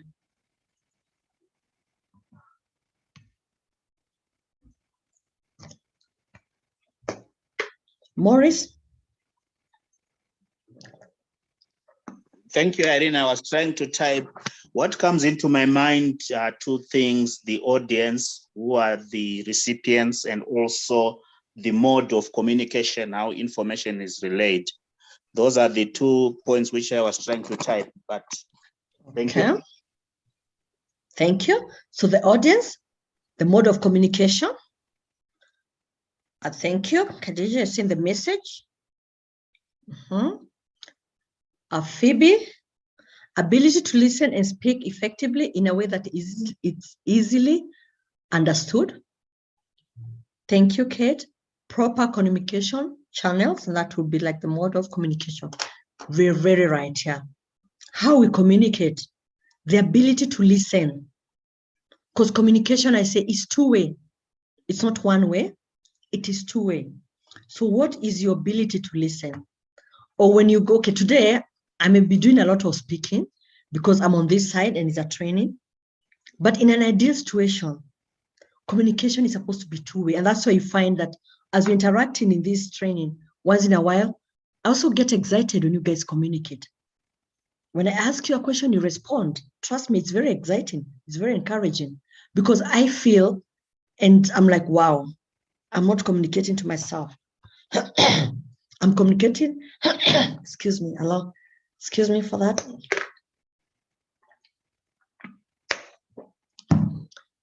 I'm communicating to people. It's two-way from my side and from your side. Okay, when he says, the blood that keeps the organization alive. Thank you. It is the blood. I love that. It keeps the organization alive. And you know, yesterday we said organization is like a human being. So the same way a human being is wired, so an organization is wired like that. So you can imagine a human being without blood. Of course, you know what happens. So you can imagine an organization without blood. That is what will happen. And that is communication. So if you don't have good communication channels, good communication methods, how you package your message, the channels that you communicate with, if they're not effective, then trust me, you need a transfusion of blood. Because if you don't get it right, even as an ethical leader, if you don't get that right, then trust me, you are on your way to ICU. It's very unfortunate, but that is the truth. So one, we need to encourage open communication. Because the moment you have open communication, then you can pride yourself to be an ethical leader. Because one, the decisions that you're going to make are going to be based on open, truthful, and unbiased logic. Everybody can see, Irene made that decision because of 1, 2, 3. If it is a policy decision, it has been communicated to the employees. They understand. If you come late for 3 days consecutive, what happens? You get a warning letter. Okay, I'm just saying this out of, this is just an example. Yep. If you come to work drunk, what happens? It's a gross misconduct. Well communicated to staff, and they know. So if tomorrow I come and I'm drunk, I can't walk, I'm staggering, I know very well. Even if I'm given the show cause, I will respond, I'll go through the hearing. But at the back of my mind, even I'm told, by the way, we've tried as much as possible. Maybe we've even tried to talk to you as required by the policy. Sorry for that. As required by the policy. However, nothing has changed.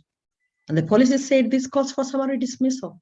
So I'll not be shocked. Neither will my colleagues be shocked. They'll be like, gosh, you know, the people will just say, they just lose their job because of alcohol. They just lose their job because of something that would have changed, because it's already communicated. Therefore, making a decision becomes very easy. We know we have like most of these policies that we have. And one of the policies that I think, according to the Employment Act, that we should have a statement that is well displayed is something like the harassment. You should have it displayed so everybody knows. So tomorrow, if you're accused of harassing somebody, you know what it is about. Yeah. So it's very clear because there's that communication. We've used our notice board as a channel. We've used maybe the internet, whatever channel works best for you. If it's a memo, we've used that and people know about it. What else do we do? We should encourage our subordinates to openly express their views and opinions on anything, including issues. I tell people at times, you just talk, you know, we have this, it was a culture, but I think I love, especially the current generation. And if you're really working very closely with them, you will appreciate. And I was telling somebody the other day, we had a discussion, and they were saying that the current generation that we have, you know, the generations are changing so much, so fast. And it's like they don't care, you know. They're outspoken. They'll tell you something and you're like, oh my goodness. When I was their age, I don't even think I would have the guts to ask my boss that. Yeah. So let's be open to that. If you're in the old school principles whereby you believe as a boss, you have to come through the secretary, get an appointment at 9 o'clock. These guys, they just want to come and work in your office. They meet you on the corridor. They want you to have a constructive discussion. And that is them. I mean, it is their generation. So what do you do as a leader? Be open. Listen to those issues. Because at times they'll see you and they see an issue. So don't start not being very democratic, those bureaucratic, you know what, you have to do this, you have to write, you know, be open. That is what open communication is all about. That whereby you're not suffocating people, that for me to give information, I really feel it's a struggle. You know, it's supposed to be automatic that if I meet Irene and she's in a position that we can discuss. Most organizations right now, most organizations have cafeterias. And I've seen places whereby they have like have coffee with the CEO or have coffee with the HR director. And you go to the canteen and everybody can come and sit with you.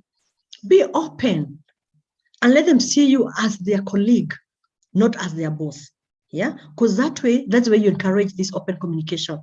And I can tell you for free that an organization that has embraced open communication without discriminating anyone is a growing organization, and you get to know so much that is happening, and you're able to put strategies and mechanisms to solve things that before they get out of hand. The other issue in terms of open communication is that when you give your employees the freedom to speak openly, they will help you as an ethical leader to keep track of your morals and ethics. Since they're talking to you every day, you're able to sell those ethical things. You're able to sell to them. You're able to tell them, you know, it gives an engagement. The subordinates are encouraged to possess the quality of cadre, that which is the ability to speak the truth and to speak up and speak out. Speak up and speak out. Because the more you engage with them, since there's that open communication, you're able to build their communication skills. Because in case somebody comes and tells you something today and you feel the way they've packaged it, and you're able to build them, like, no, next time maybe, you know, you're able to build them up and you're able to use that forum to sell some of the values and some of the cultures that we as an organization feel would want to embrace. Thus, we are told that we should also encourage our subordinates to have integrity and preserve their principles and act on them. Because in that communication, as you communicate with them, we are told as leaders, you take any opportunity to sell the vision, to sell the values of your organization. So as I talk to you, you're able to talk or even discuss about the values and do anything that you feel that maybe there is a gap. And you encourage that to communicate openly, that can be open about expressing their beliefs, be who they are, and stand up for their beliefs. Don't destroy them when they come to talk to you.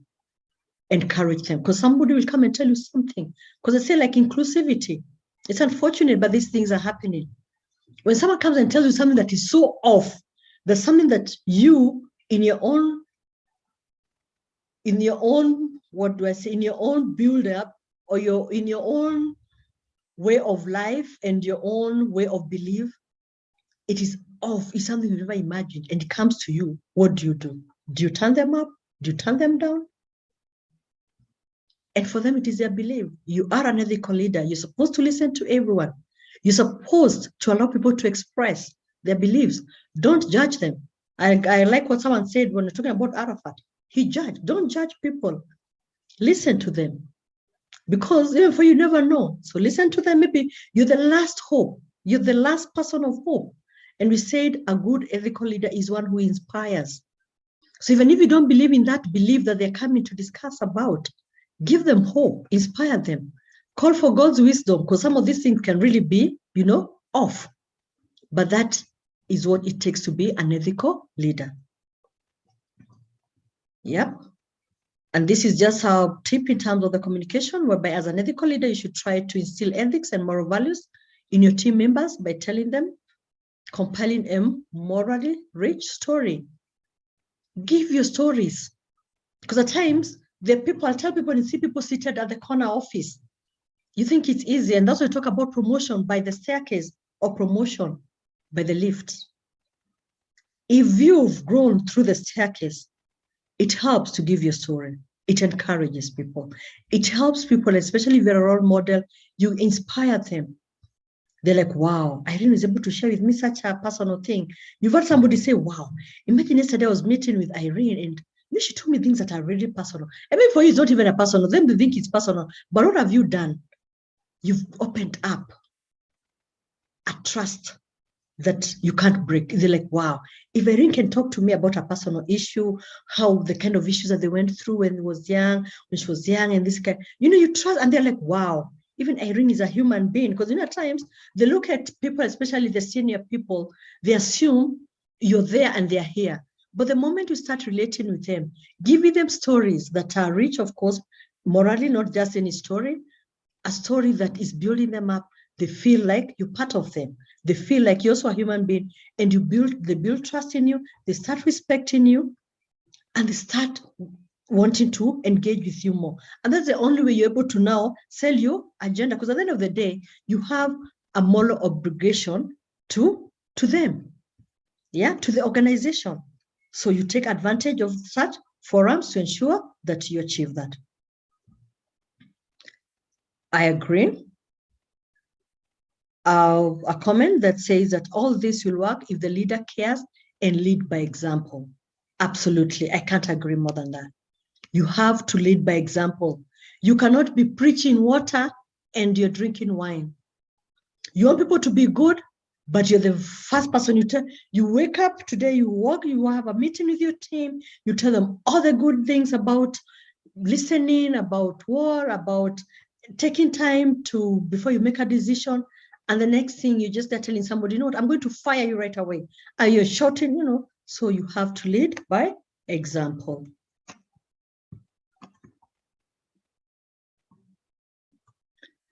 So now I think all of us, and I want to pause on that slide, and I believe all of us can see the screen. And this is a personal thing that I want all of us to read. And I will ask one of us, now that I've been talking, I'll ask one of us to read this for us. Anyone who wants to volunteer? Any volunteer?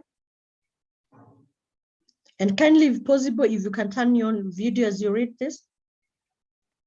So who wants to read this for us?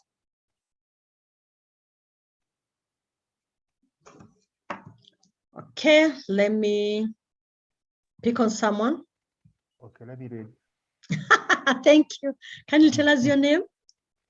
My name is Hortense Ndaisaba. Oh, sorry, just a second. I was trying to do something. Sorry. Sorry, your name is? My name is Hortense Ndaisaba. Okay. Yeah. Can you read for us? Okay.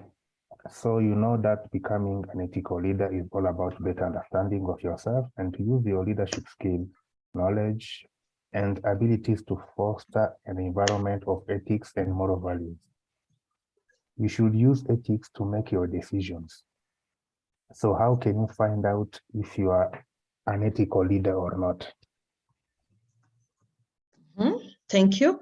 How can you find out if you're an ethical leader or not? That is a question I want us to pose to ourselves. And everyone, since we're in this training, everyone has to say something. How can you find out if you're an ethical leader or not? So either you put it on chat, or you can just unmute and tell us something.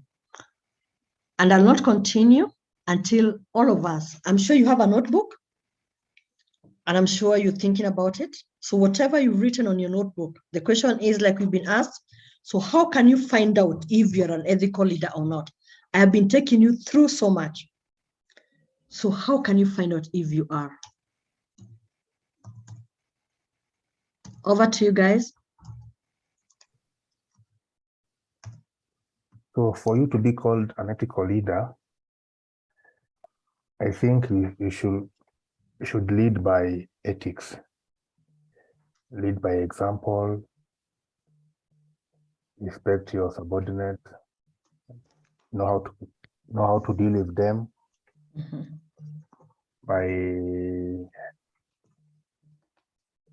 respect, by using inclusions, by having the ear that listens to others and respect them. Yeah, in general, it's that. Okay. Thank you. Appreciated for that feedback. Thank you very much. I can see. For me, Irene, is the feedback that I get from others on a day-to-day basis, especially when you see people coming for advice to you, you being the go-to person in the organization. It means you are doing something right. So that would be an indicator that to an extent, I am an ethical leader. Thank you, in short. Okay, thank you very much for that. Absolutely correct. Someone on the chat is saying, what do people perceive of your character and behavior? Exactly. To know, care and treat everyone as a human. Ensure you uphold their dignity and self-esteem. Absolutely right. Let's hold everybody with the dignity that they deserve.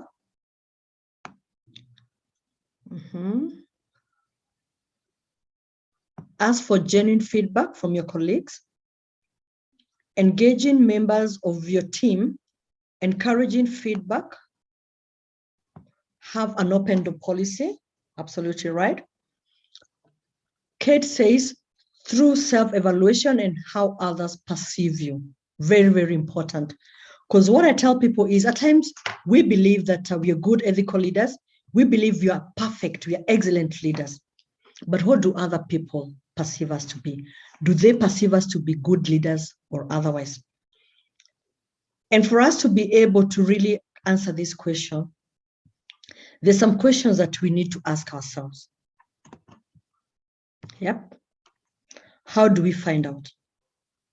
And if we answer these questions, then it's going to tell us whether we are good ethical leaders. So the first question is, are you doing the right and the fair thing every time in all situations? Are you? So these are answers. I said this is very personal.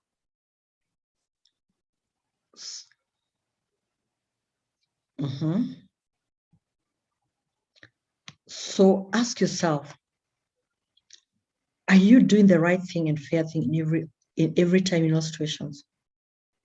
The second question that you need to answer is, are you doing what a good person would do? And you can see the good person is in brackets, because a good person varies. So what is the definition of a good person as per you, as per Irene? Because you said ethical leadership is about ethics, behavior. So what are these values that define me as a person?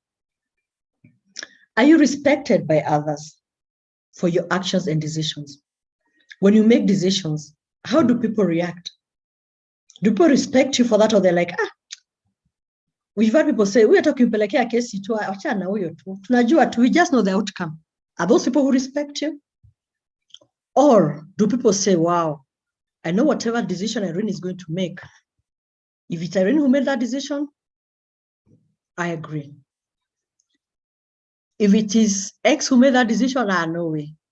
They must have been having an interest on that. So these are the 3 questions that we need to ask ourselves. Because this is the only way we know if you're being ethical or otherwise. Yeah.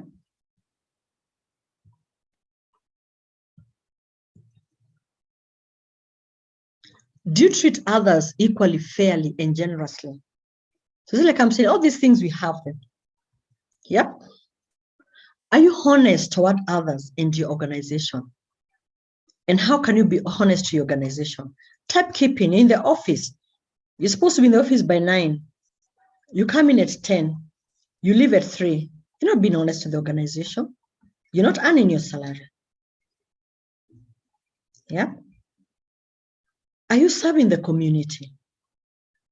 And the community, we are told, a community is where you are. So even as a team, that is your community. Are you serving them? As you walk into your workplace, everybody you meet around is your community. The first person that you meet, the security personnel, that is your community. Do you even talk to them? Because serving is not just about having something in. Even you can serve through communication, through talking to them, through giving them just a polite word. Hi, how are you? How was your evening? How are you doing? How are you serving the community? Are you building it or are you breaking it in your service? Are you the person that when they see you around, they know, lazima atapata makosa? Maybe you come, you start saying that the cleaners are not cleaning, these walls are dirty, you know. Okay, it's also good feedback, but how do you give it? Do you give it by shouting at all the cleaners or anybody you find? You don't even care if they're cleaners or not. You shout at everybody. Yeah? What are you doing? Okay. Are your decisions based on ethics or moral values? Someone talked about that. Are you concerned about your employees, customers, suppliers, shareholders, and organization in the decision that you're making? This is where I talk about the shareholders. Are your goals fair to your employees, customers, shareholders, organization, and yourself? Because you also have a place in this decision making. Is it fair to you? Is it a decision you're going to make and you don't sleep like forever for 2 weeks and like, there's something I did and it's really been disturbing me for a whole week. Are you being fair to yourself? No. Answer those questions. Yeah. And having looked at that, then how do we ensure that we develop ethical leadership in our leaders? Because like I said, one of the things we need to learn our team, we need to build them and develop those people who don't have those skills, even as ourselves, because you can't give what you don't have. So as you develop others, you're also developing yourself. And like I said, even for me as a trainer, I train and learn. I learn, especially from the engagements that we have, we learn a lot. Yeah. So how do we develop it? And I thought there are many ways that we can do this. So these are just a few. 1, life experiencing, contemplation, role models, ethics and moral values, and communication. So this, as you realize, this is more of what we've been discussing. But now, the more you discuss about something, the more it sticks. What are these life experiences? Yeah. Your bringing of a person, it plays a crucial role in the morals, ethics, and standards. That is what a person believes in. So in case I believe on something, and for you as my role model, you feel whatever belief I have is working against me. Yeah.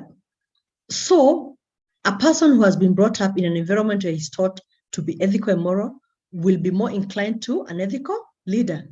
But the people who they grew up knowing there's no order. So what do you do to such a person? Because that person is also your team member. Yeah. On the other hand, a person who does not have ethics and morals, right from their childhood, will naturally become will not naturally, you see, will not naturally become an ethical leader. So it is you to now work on them, because we said you can become an ethical leader through practice and experience. So you're going to start, and with a lot of practice, and they're going to become, and they're going to embrace the values that you'd want to see.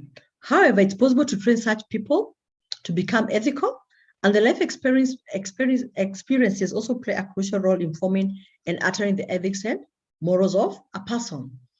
And you realize, like, especially when you're dealing with conflicts, most of the conflicts, there's those conflicts that will be conflicts of personality, of conflicts of values, of principles. And those are the situations that you will use as a leader to be able to build on the ethics that you want to embrace. Okay. The other thing that we can do to develop our skills is by taking action based on your ethics and moral values. So after you've taken an action, it's good to reflect and ask yourself, the action that I took, how was it? So as a role model, as you're trying to develop somebody and they come up to you and they ask you, you know what, I feel like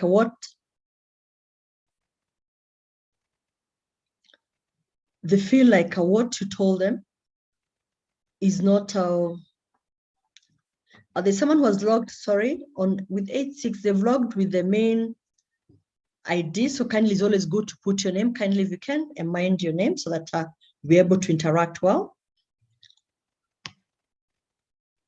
So like I was saying, is whereby in case there's an issue, then reflect on the decision that you took.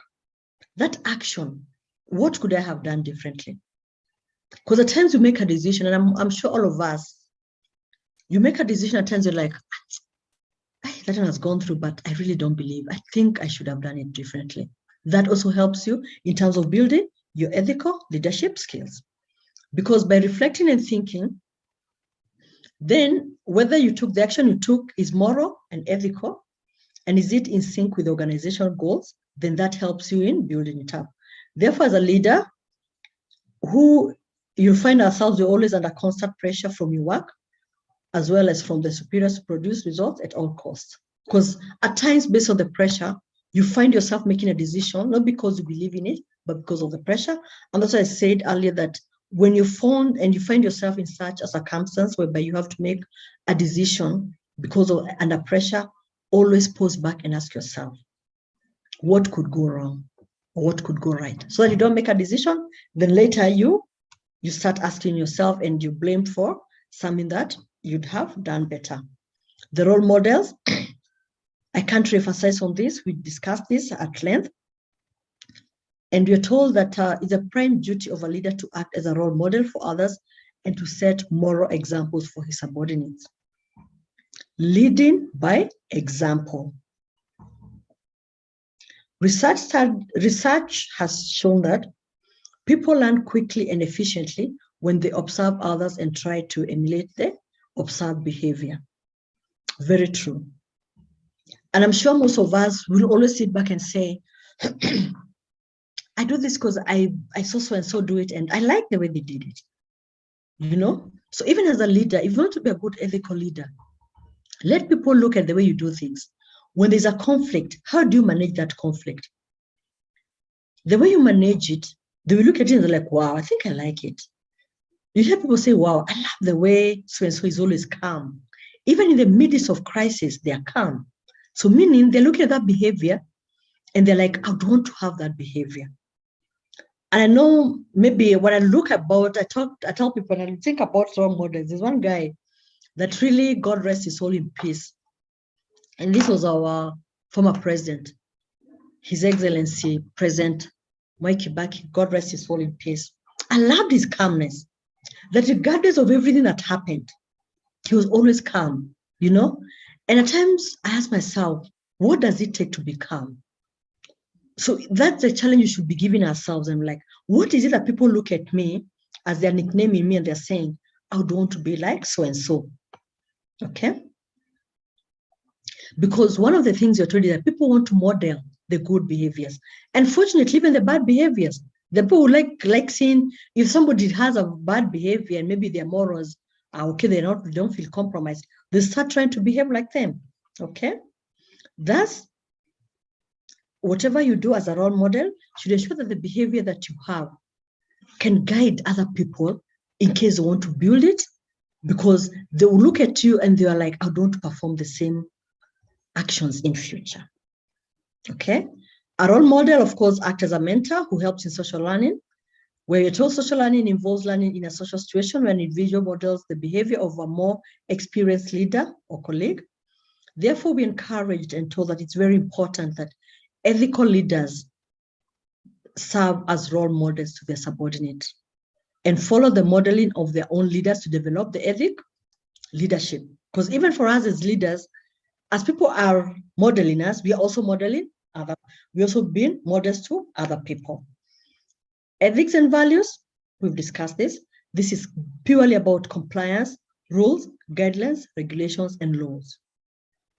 If you don't follow this, if you break a compliance issue, tomorrow what do you tell somebody when they come and ask you, but Irene did that yesterday and you did not do the same? So let's always ensure that as ethical leaders, we are driven by the ethics and the moral views that are acceptable in a certain organization. Yeah.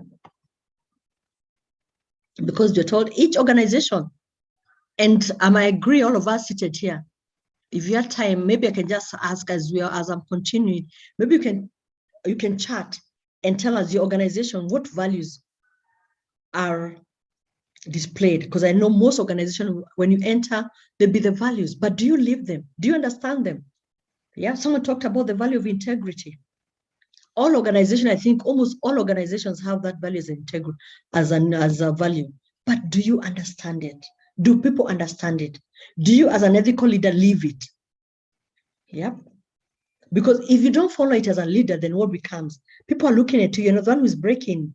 You're the first person, in case the integrity issues, you're the first person to be mentioned. Yet you are a role model.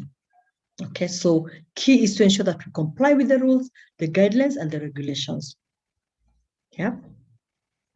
And it is our role to ensure that we keep on reminding. And that's when we talked about the open communication, the channel of communication. Let people get to know. When you have new employees, are they inducted into the organization values? Do they understand the code of ethics? Or they come and it's called baptism by fire. You come, you don't know what is right, what is wrong. Do you have an induction program that a new person will come in, understand? Because that way, people, you're sure with an induction program is that these people, when they come in, they'll understand your values and they'll start living the values. Communication, we've discussed it at length, because it plays a crucial role in developing the ethical leadership in leaders. One, you should teach them how to communicate effectively with each other and the team members, because that is the only way you're able to get information from them. Information from them and you to give information. A leader should be open and unbiased in their communication, understand people's ambitions, fears, challenges, and opinions. And like I said, with the current generation that we have, they have great ambitions. So when somebody comes and they have this great and realistic ambition, don't turn them down, inspire them, tell them it's possible, and help them to get to that ambition. Yeah, help your people to become more ethical and discuss and be open about the decisions that you've made. Yeah, because you're told communication, and when you communicate openly with others, it will help you as a leader to keep track of what is happening. And for you, you'll be able to know how is the conduct of the people. Is it changing? I mean, is there an improvement? Do we still have gaps? And if there are gaps, then what do we need to do? And I'll be open and frank in what I'm telling my team. But if the communication is not effective, then it becomes a very big challenge in terms of what you're going to talk and tell the people. And one of the key things that you're told about ethical leadership is that they say it's an organizational thing. And the captain of an organization is a CEO. Depending on the structure, some will be the executive director, some will, depending on the structure, the senior most is actually the ethical leader. They're supposed to be the chief ethical leader or chief ethical officer. Yeah. So it is a responsibility to drive in making the organization and the people ethical. Because if the board is acting otherwise, you as a human resource director, how are you going to be able to implement the values? So it is our role as the key advisors to the senior management to tell them it begins with you. So as you interact with your senior management, with your topmost senior management, always make sure that they get to understand that for us to be ethical, for us to be able to embrace our values, it has to start with the top. Okay. So having looked at that, how we develop the ethical leaders in our ethical leadership, how we build that skill, is that as much as we try to do that, we'll always have some dilemmas. So which are these dilemmas which come around, especially when we want to embrace the principles of ethical leadership? Yep.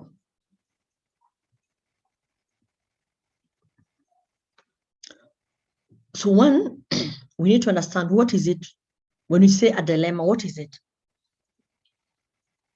And the first thing is that when an ethical leader is faced with a situation when his important moral values come into conflict with the leader, he has to choose between values.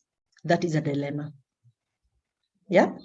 You need to make a decision and you need to make a balance between your values and the situation. Yeah. And you have to choose between two values. Maybe there are two values that are contradicting each other. So what do you do? That is a dilemma. However, what you're told that it's very crucial that you as a leader, you take care of balancing, because the moment you don't balance it, the moment you don't believe in the decision that you're making, then if you don't, it comes back to you. Yeah. And where these dilemmas come up is because we have multiple stakeholders. Like we said, we have the employees, we have the shareholders, we have employer, we have the community, and many other people who may be affected by the decision. An example of the issue that we started with the Arafat, the case study. I'm sure as much as he made that decision, he was in a dilemma, but I don't think he really critically thought about the stakeholders.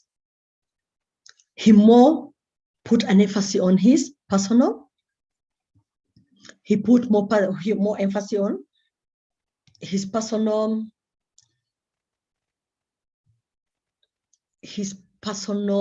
values. Yeah.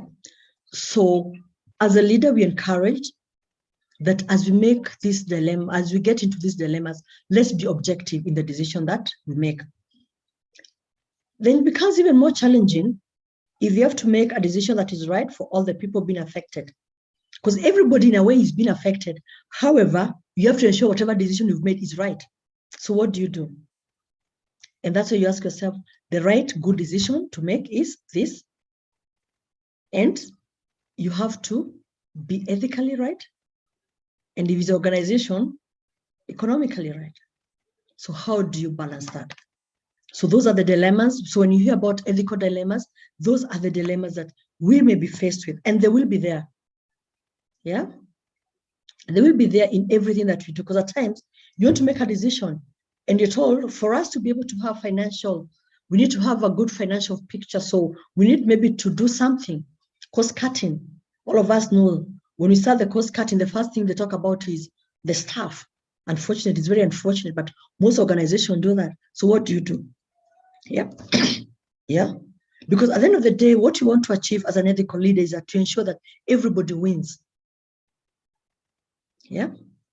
Whereby there's a balance, that the employees don't lose it, the stakeholders don't lose it, the shareholders don't lose it. So how do you get that balance? And you find that some leaders have that mentality of winning at all costs, that whichever way I as a leader must be, whatever I've said, if I said we have to drive our costs down by 30% in the next 2 months, it has to happen. But how realistic is that? If one of the items that has been picked may be overstaffed, really, you want us to just separate people within a month? We need to prepare them. They are human beings. What impact will it have on us? You know, so as a leader, be open to understanding. And in terms of the dilemmas, they've been classified because of the ones I talked earlier are just the main dilemmas that we come around. So we look at some scholars who have looked at the dilemmas and put them into two main categories. And we'll start with the first one. That is the first dilemma that is classified by a guy called Caden in 2005. And this is right versus wrong dilemma. So what it says is that in the right versus wrong dilemma, the dilemma occurs due to ethical issues that arise when a core moral value has been broken or ignored. A core moral value has been broken or ignored. For example, a person may consider truthfulness as an important value. And if he finds another person lying, then that person would naturally see the act as lying as being unethical. I believe that if you tell me a lie, you're unethical. But let me ask, at times, do you think there's some lies that are good? Guys, what do you think? Are all lies wrong? Guys, over to you. When people lie, especially in organizations, are all lies right or wrong? Maurice, what do you think?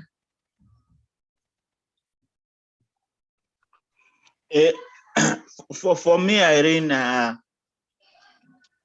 depending with your background, I tell you, lying is lying and it's a wrong thing. That's not negotiable. You got to negotiate whether this lie in this particular circumstance is right.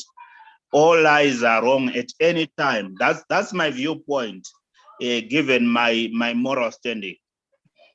Mm-hmm. Thank you. Someone else? Thank you so much, Maurice. Given your moral standing, lying is wrong, right? And we all know that lying is not right. So in case somebody comes and they lie to you, and it's been unethical. So how do you talk to such a person? They come and tell you a lie, and for real, you can see it's a lie. What do you do, Maurice? What did you do? Somebody comes and tells you, yes, I came yesterday, I lied, I was late, but I had to lie because if I didn't lie, then at that point, that's the best thing I would have done. So what is the best thing that you can do to ensure that this person doesn't feel that, of course, lying is wrong, but what decision are you going to make? What are you going to tell them, Maurice?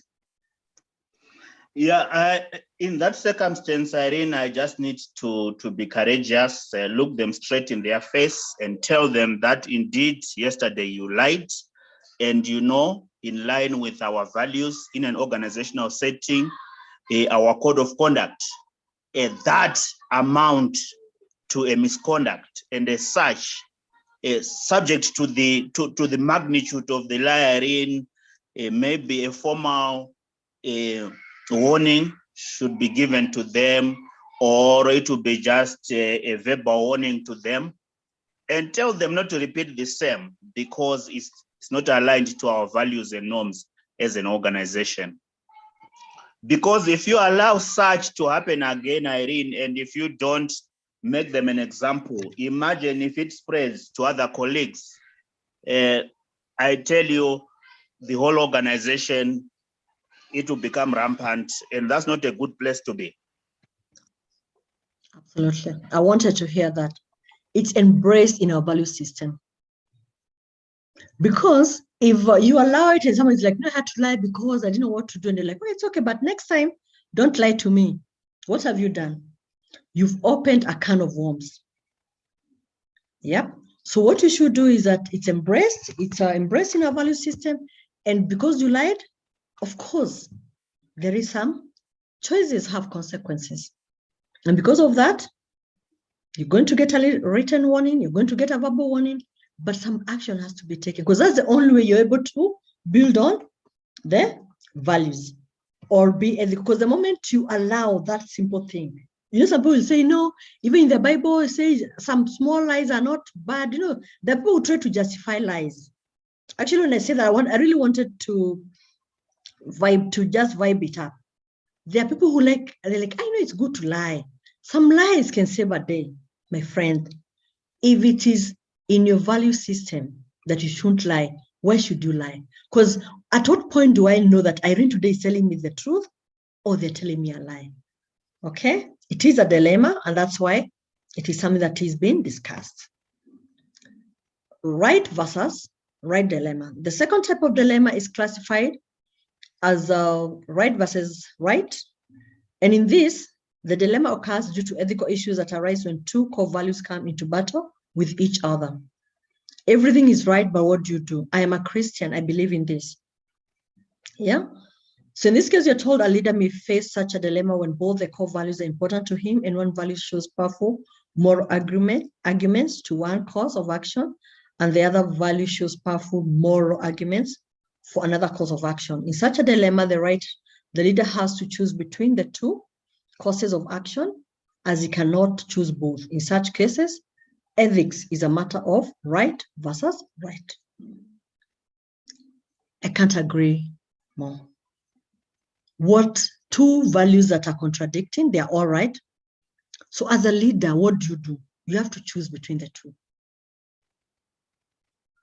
So what are you going to do? You have two actions. Who can give us an example? Anybody who can give us an example? When we have two right values that they're conflicting. Anyone who try?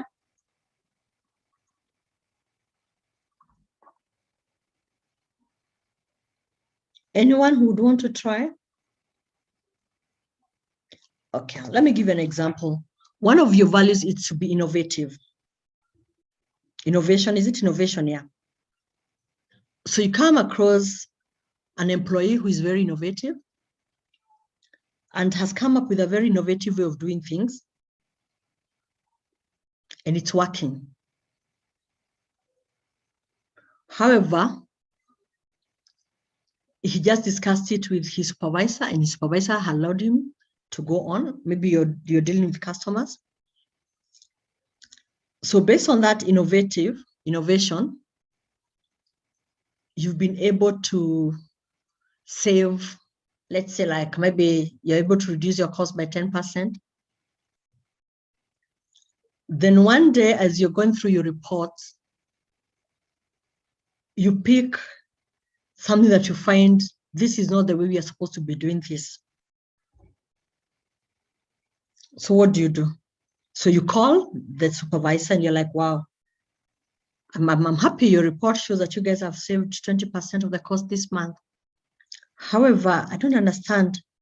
How are these entries made? This is not the way it's like there's one process that has been compromised, and okay, nothing bad, it's still working, it's the same, but it seems like it's not what we're supposed to be doing. Then the team leader says, they came to me, gave me this good idea, we tried it and it's working, and so we've been doing it. So where is the conflict there? Where do we have the conflict? Because one, we have saved in cost. Two, we are saying they're innovative, so we are trying to be innovative, so we got an innovative way of doing things, of saving our cost. Okay, let me see the chat. Someone has chatted. Okay, this is about the lies. Our defensive mechanism, and I believe if someone accepts their mistakes, it means that tomorrow they'll not repeat it again. You've repeated a second time, then the disciplinary should be put in place. Yep, I agree with you on the lies. Like we said, it has to ensure that it's embraced in our value system. Thank you very much, Jane, for that. So what do you think about the situation that I've given? You as a leader, you as a CEO, as the head of that department, what will you tell that team leader? Is it what they did, was it right? Yes, it was right. They're able to do that, to save on cost. However, I believe you have a system in case you want to change a policy, right? So they've done right. But the leader, especially, and I can tell you for free, in the new generation that we have, if they believe in something, then they go ahead with it because you're supposed to understand. So both of them are right.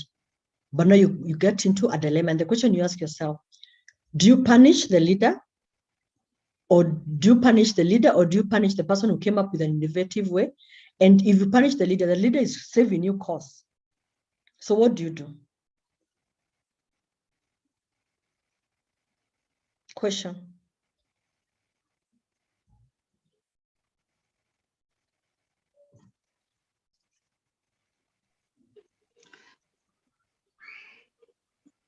Yes, someone is talking. Yeah. To me, Irene, both the person and the leader, they may want reorientation in terms of the processes which we have, in as much as they have saved us costs, but the process, the way how they manage the process end to end was not right. So I will reorient them in terms of our processes, and also tell them that in the event of any future breach on these processes, we will not tolerate that. Okay. I agree 100%. You talk to them, explain to them, and tell them that in future, this is not going to be acceptable. Because you can see they did it out of goodwill. And both ways, it has helped the organization. It's a good initiative. So talk to them and let them understand, in case of a policy change, we have a system in place. So then we go to the next item, which is on the 4 perspectives of dilemmas. And we have them, the 4 of them. So the first one is truth versus loyalty, individual versus community, justice versus mercy. Then we have the short term versus long term. So the first one, where we talk about truth versus loyalty, is whereby we are told about there's a guy, the same guy, and it says, I'm trying to, something is not right with my screen. Can you just give me a minute?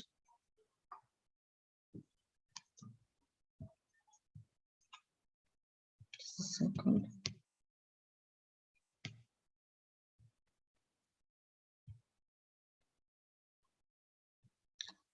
Okay.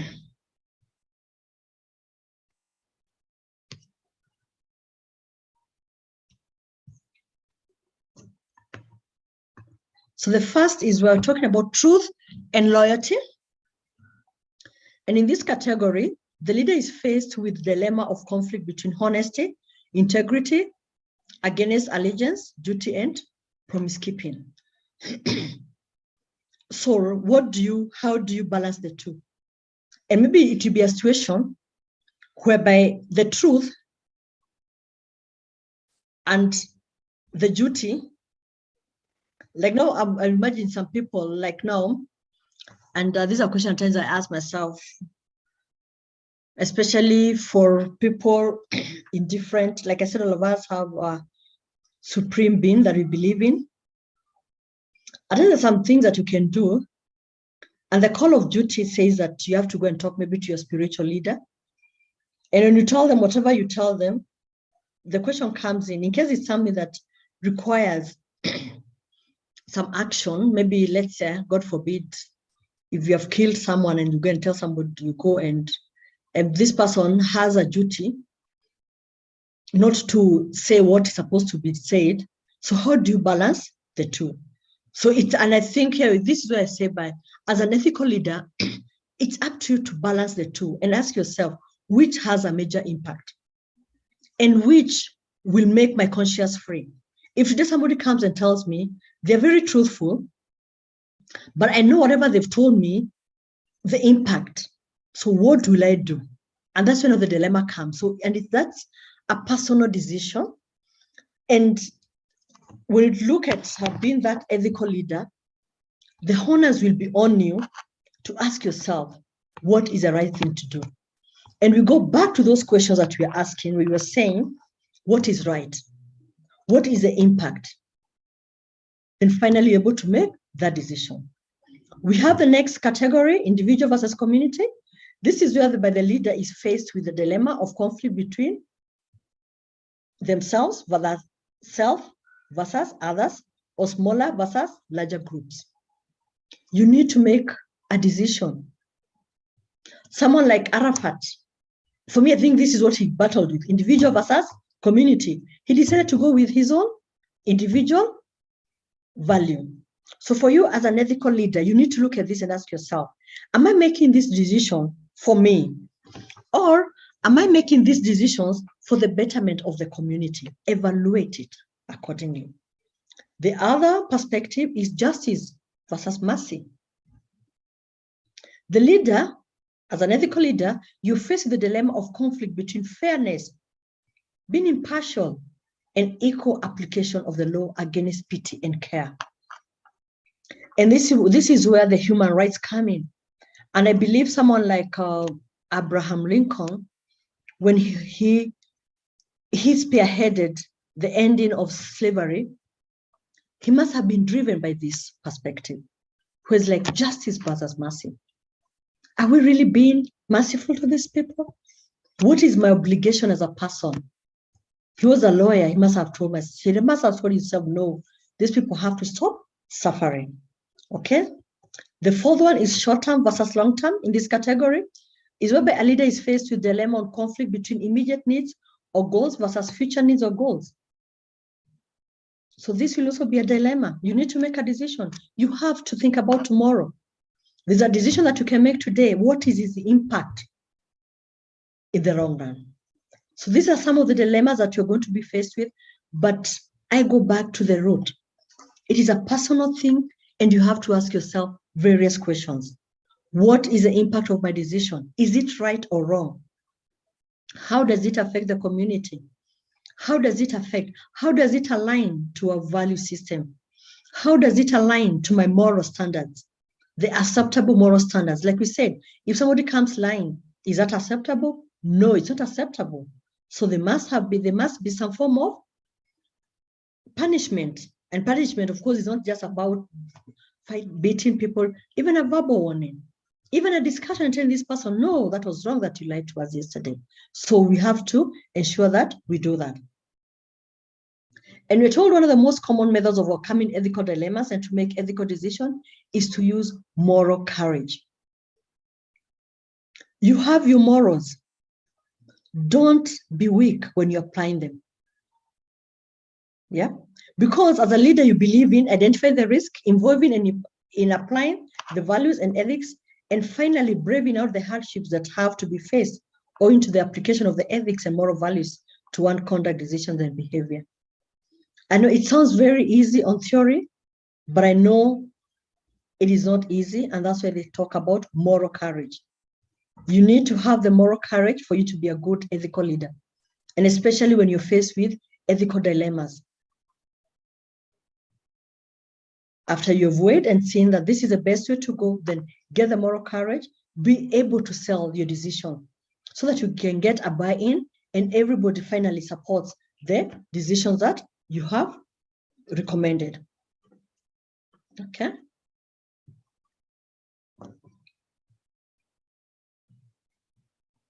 And because once you use the moral courage, one of the things that it will help you, they say when you have courage, there's always that personality, there's that, what do I say?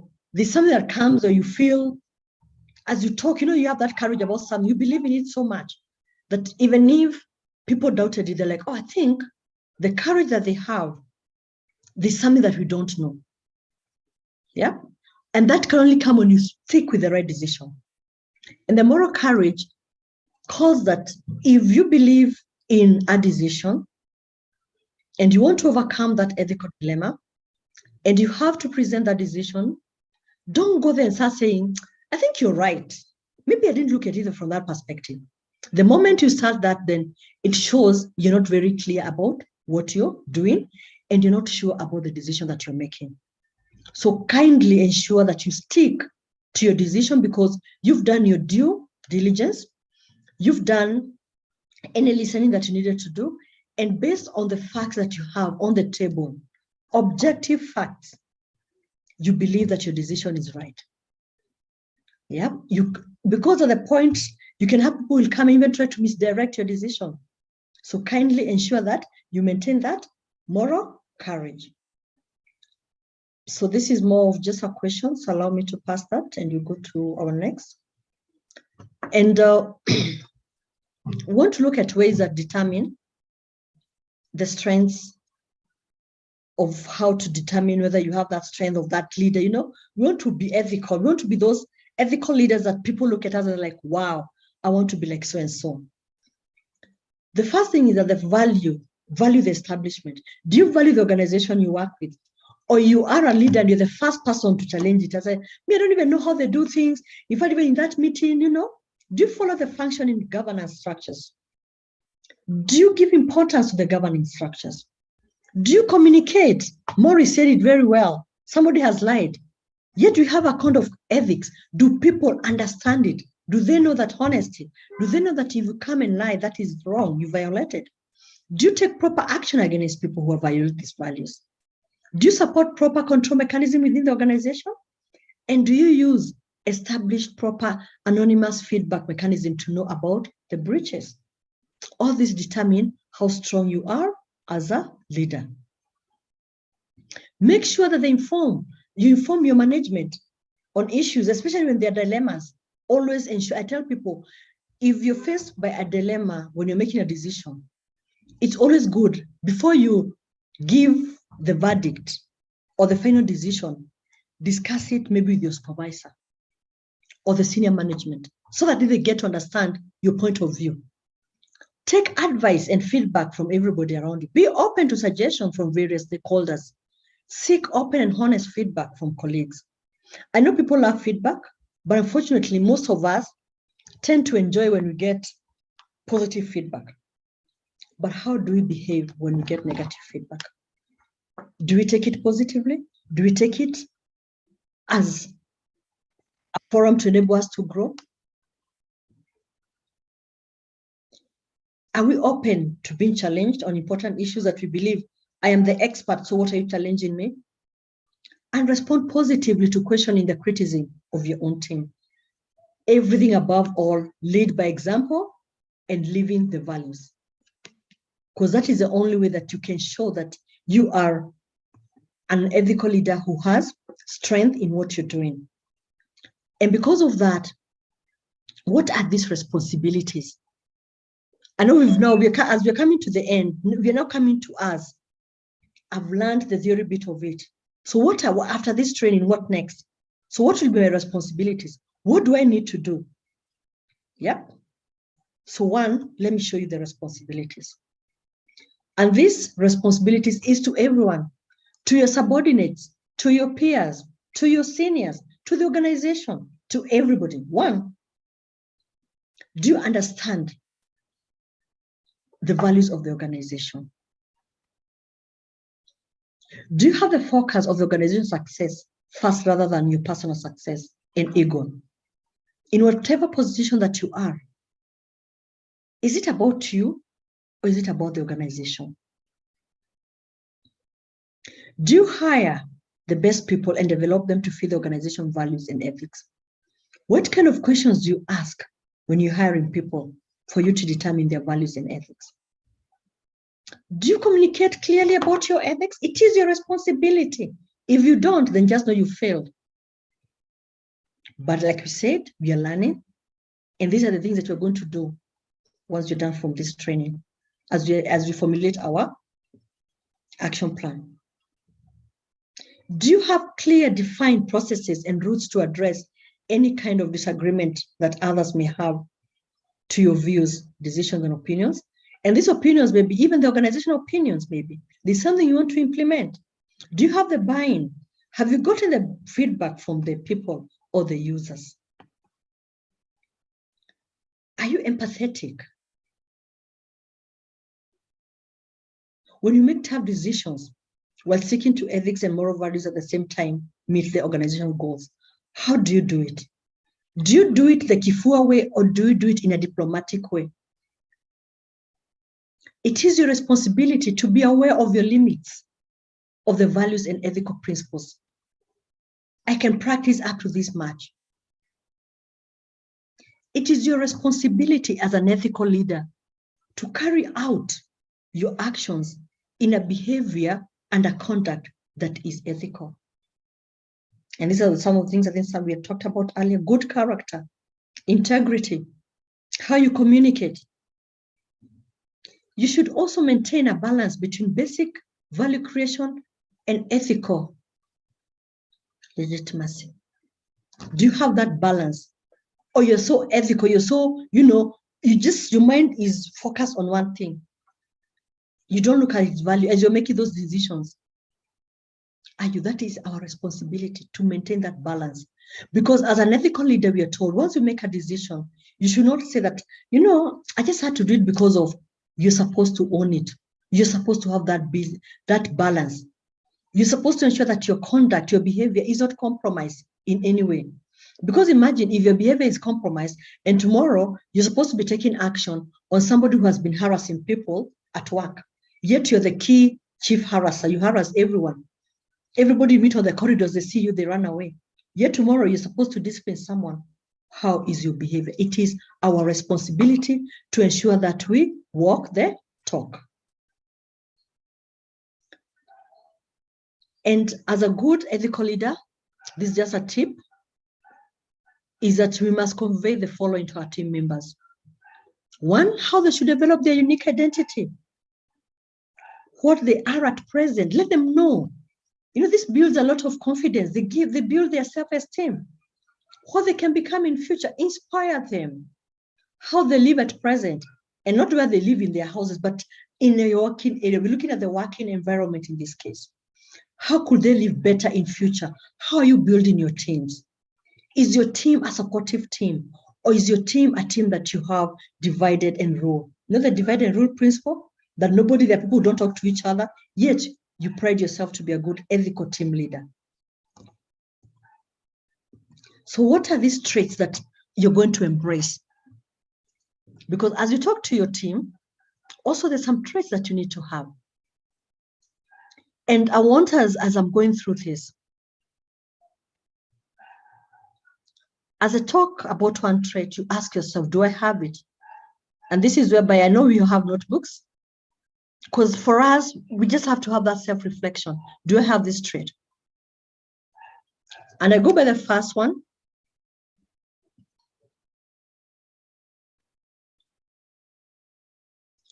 That is listening to others' views and opinions. Do you listen to other people, or you're the one who's always talking? Tick, tell yourself, give yourself a rating. Like yesterday, we did an exercise and we are rating ourselves, and we say these are personal exercise, so we don't give our results.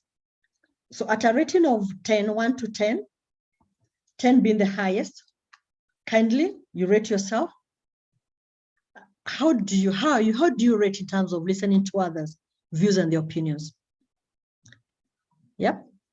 The second one, ability to mentor.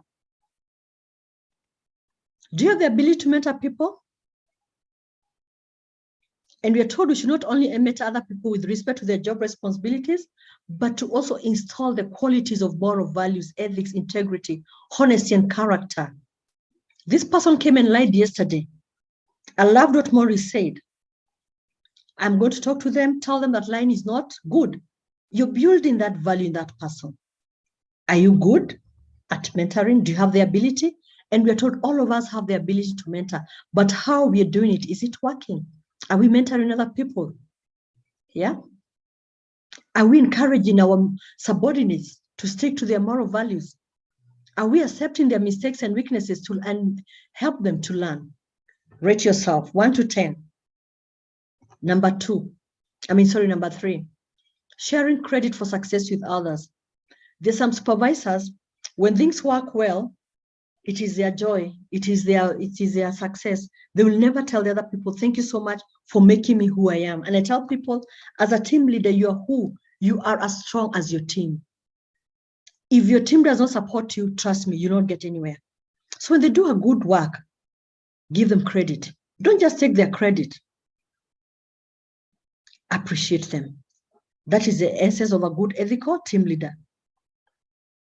Yeah. Sharing blame for failure with others. When things go wrong, do you become part of that? Is it your moral responsibility?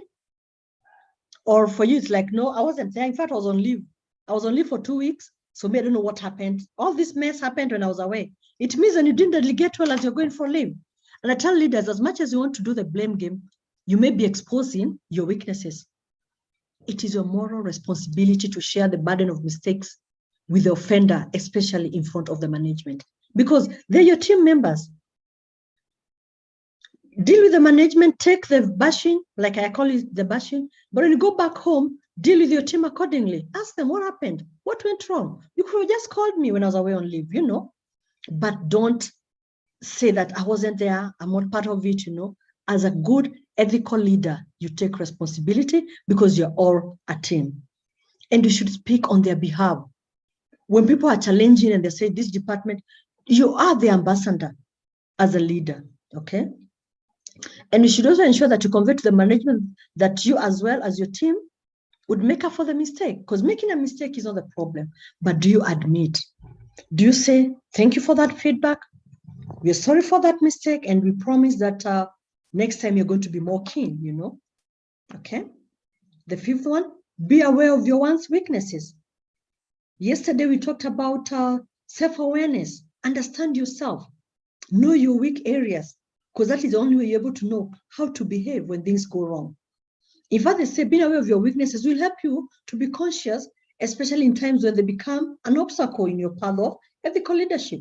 And this, all of us we'll have situations whereby your weaknesses are put to test, but do you know them? And they're like, that liver, that's a lady. And that's why I know people will come and say, it's because she's a lady. No, don't let people start nicknaming you that you're a lady, so that's why you're emotional. No, understand your weaknesses. Know at what point do I become emotional and how do I manage it? Yeah. Ability to control your emotions. Are you able to control yourself in terms when you feel ill-treated, angry, frustrated, or by you feel the decision that has been made is a little bit biased? Control your emotions. Because you're told it's very important that we should try to find a positive or constructive way of channeling these emotions, such as through a constructive discussion of feedback, whereby you feel your emotions are really getting up high, or maybe in a discussion. And I tell people, especially when you're undergoing the maybe feedback sessions, and some people are like, no, you just, because when you feel like it's getting and the emotions are getting up high, it is okay to adjourn. It is okay to say, at this rate, I feel, could you kindly pick it up? Maybe, can we break for lunch and come back? Can we go and grab a cup of coffee? Can we have a healthy break?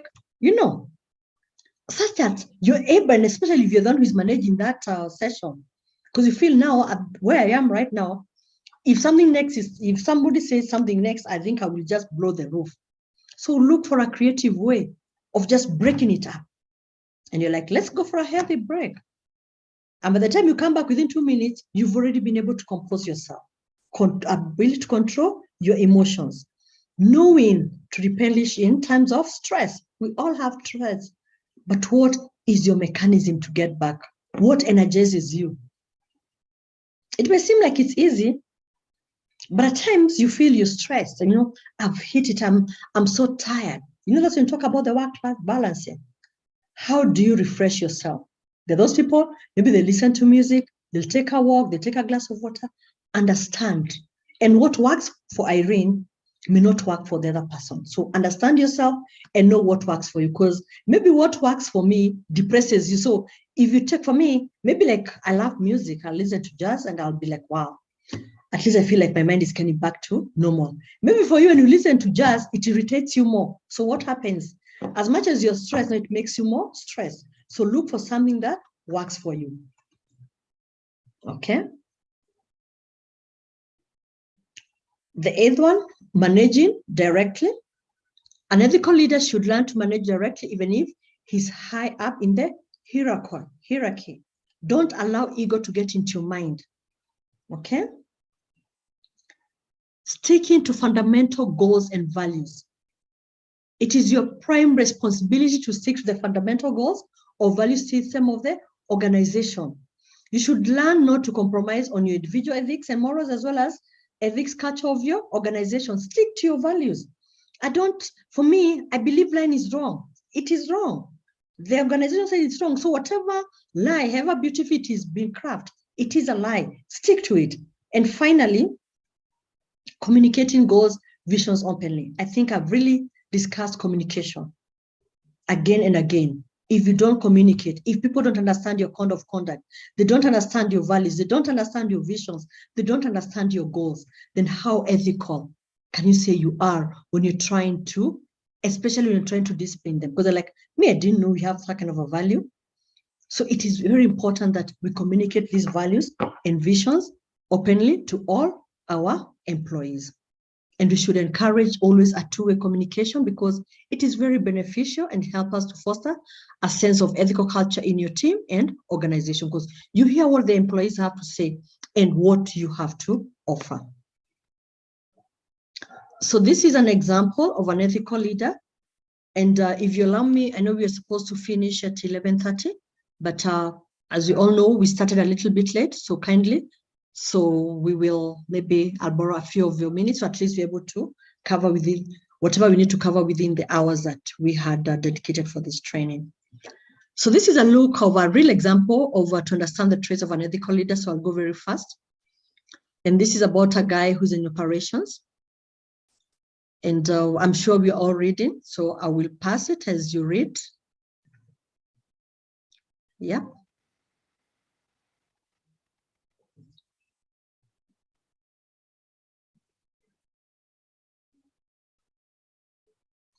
So based on what I've taken through is that based on his knowledge on what other people think is able to make a better decisions that are more acceptable and respected by people, because he has used all those traits.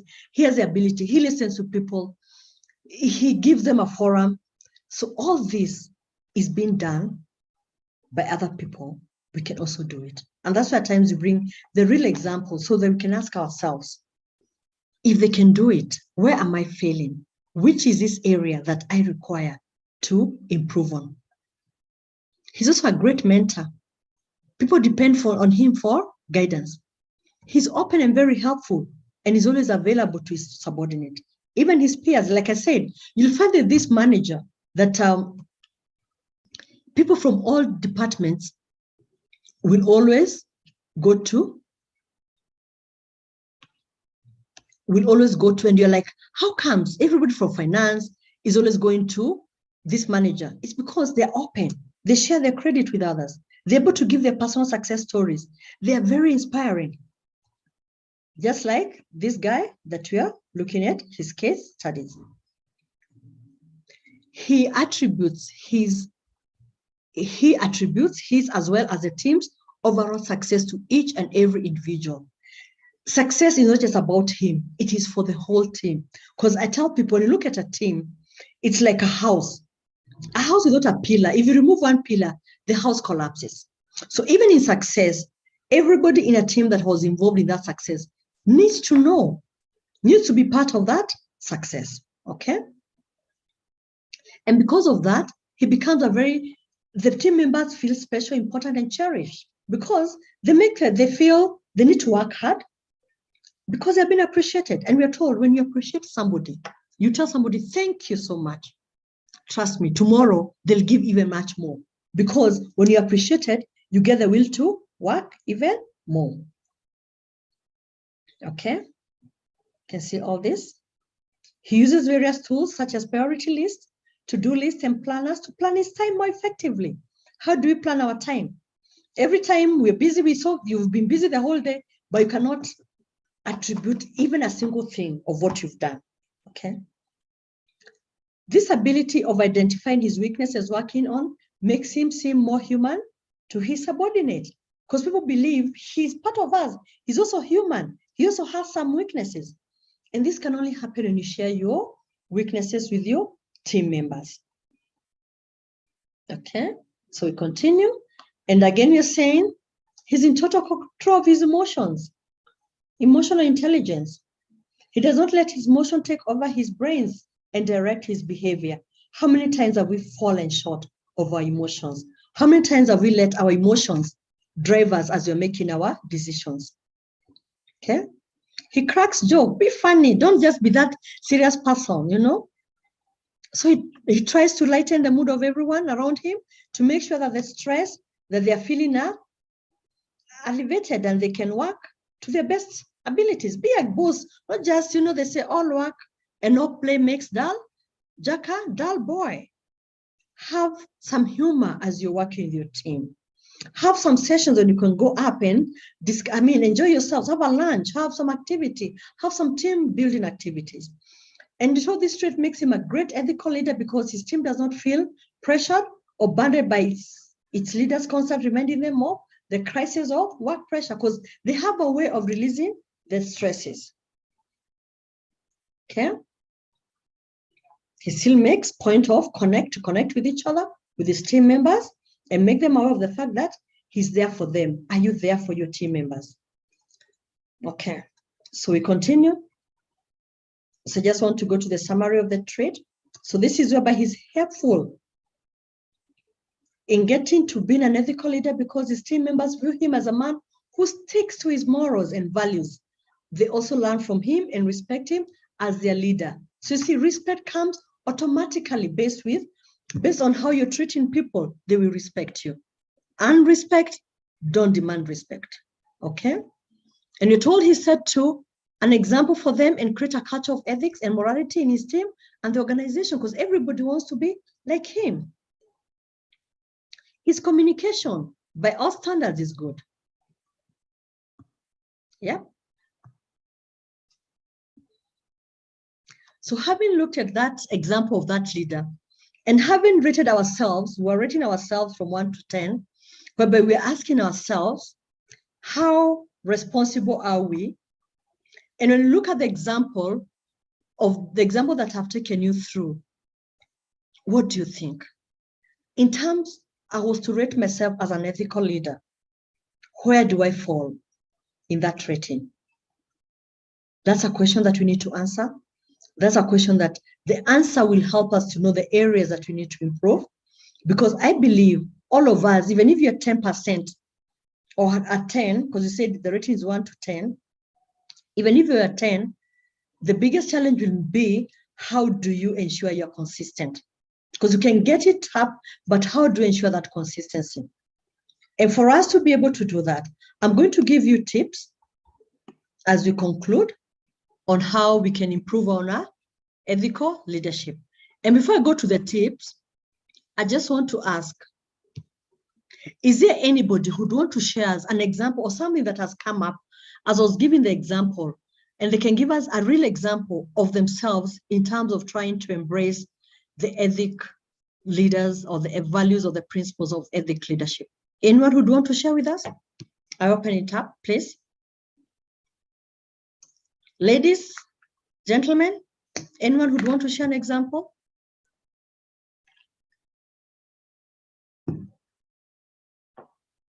Anyone, please?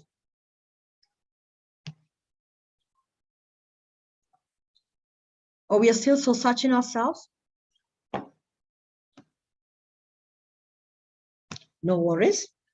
So as we embrace to improve ethical leadership, so these are some of the tips that I would want to share as we're coming to an end of this training. One, an organization management should have proper ethics committee. I don't know whether you have an ethics committee, but it's always very important to have it in place because it helps to avoid ethical scandals. The organization should adopt values and code of ethics that are clearly defined, communicated, and propagated through the leaders at all levels of the hierarchy. It's not that for the senior or the junior, it's for everybody in the hierarchy. An organization ensure that has a well-defined business code of conduct that should be created and which defines the right behavior, the acceptable standard procedures, the governance structure, and policies of the organization. Organizations should set up and create ethics committee and subcommittees to consider and support critical decisions. We should also have ethics training programs. Very important. Such a training, very important. You can sell it to your organization, but you take your people through it, because some people assume. Let's not just assume that people know, but let's have these trainings. Let's introduce them into the new employee programs so that they get to understand. And especially whereby you feel there's a gap in terms of how you're implementing your ethics, just recommend a training on ethics. Organizations should carry out regular ethics reviews, such as internal audits, throughout the organization as part of the established reviews. I know that some organizations that will even undertake a survey, and they want to see what is their index in terms of their performance on their values and the ethics and their moral standards. Okay. Further, organizations should make sure the selection process to select new employees are based on ethical consideration. Organizations should have a feedback system to rate the ethical index of senior leaders. Organizations should have a protocol or ethical hotline that can be used by employees to report potential violation of ethics. Organizations should have a proper and defined process for dealing with violation of ethics. It is very important that an organization should make sure that the senior employees know when to consult with others on decisions that have a long-term ethical aftermath. We spoke about the short-term and the long-term dilemmas. So whereby you feel it can have an impact. Do you have a mechanism of consulting? Organizations should encourage employees to openly bring out issues that may have serious ethical consequences. Yep. So there's a video that I will encourage us to watch. And this video, if you allow me, I'll play it at the end once we have the summary. I want to look for the video. And as I'm looking for the video, I want to ask, and maybe I'll volunteer someone. And let me volunteer Janet. Janet, we're together? Janet? Doreen?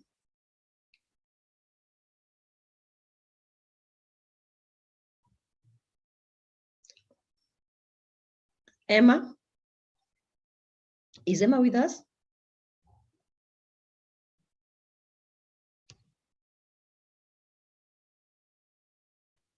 Because what I wanted to request the ladies to do for us is just to tell us, maybe, just as an example, if they've ever been in a situation whereby they were faced with an ethical situation that they felt that they needed to consult, and how the consultation was, and if it worked or it didn't work.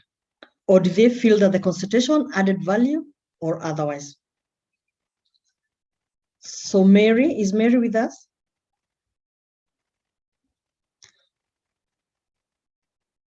Oh, sorry. Emma tells us that her mic is off. So thank you, Emma, for that feedback. Feedback is very important. Thanks, Emma. So maybe Phoebe can help. Phoebe, something, anything that you want to share?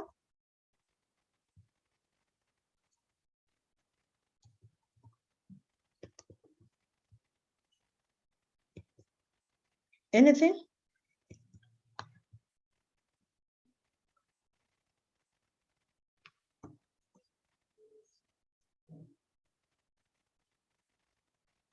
Phoebe, are we together?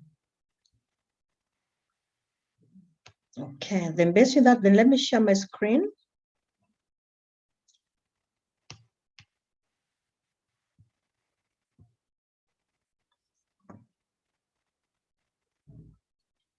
Hope you can see my screen.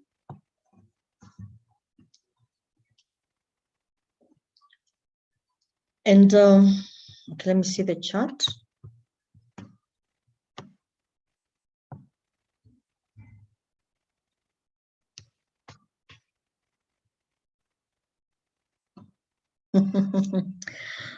Okay, sorry. If Phoebe also has an issue with the mic, that's okay. We understand. That's okay, no problem. So kindly allow me, because I believe all of us have issues that we've gone through, whereby maybe there's an ethical issue, and the decision that we had to make really, to some extent, even had to compromise some of our moral values, but we really had to stand our grounds and ensure that we get it right. And I can tell you for free, for you to embrace the principles of ethical leadership, that is something that is going to happen. However, it is a personal decision that you want to be an ethical leader. Yeah. And that's why I want us to go through just a summary. And this is a summary of all that we've learned between yesterday and today, just in case there's someone who was not in yesterday. So this is a summary of what is required, of what we need to do as we conclude. Okay. So ethical leadership, one, we have the principles of ethical leadership that we discussed yesterday. And once, like I said yesterday, once you're done with the training, we'll be sharing the presentation. And like you're aware, this is being recorded. So in case there's any area that you're not clear, you need clarity, you can always go to our website on the Academy of I always say, I can see from the chat is already there. So you can go to the site and you'll be able to get all the data.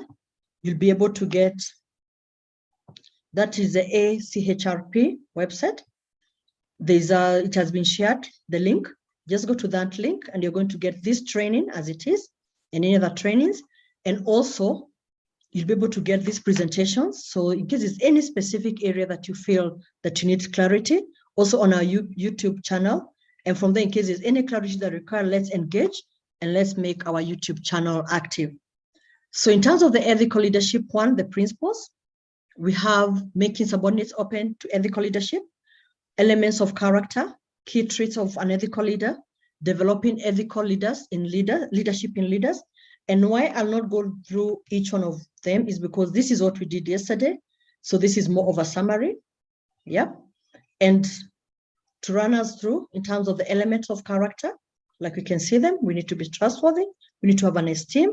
We have a duty, the kind of the caring and the demeanor. So all these are well explained in the notes that we went through yesterday. So this is just a brief sum up. Of course, in terms of the principles, we need to respect others. We need to be service to others, justice for others, honest toward others, building community with others. And we said, community is everywhere. Starting from your home, charity begins at home, okay? Developing ethical leadership in leaders, what do? We do that by giving life experiences. Give your success story. Reflect, be good role models. Have ethics and moral values. Define them, have them defined. Let them be embraced in your value system. Communication, how do you communicate? Okay. Thank you. And I'm being reminded, for those who want to get the notes, I'm sure all of you have a pen.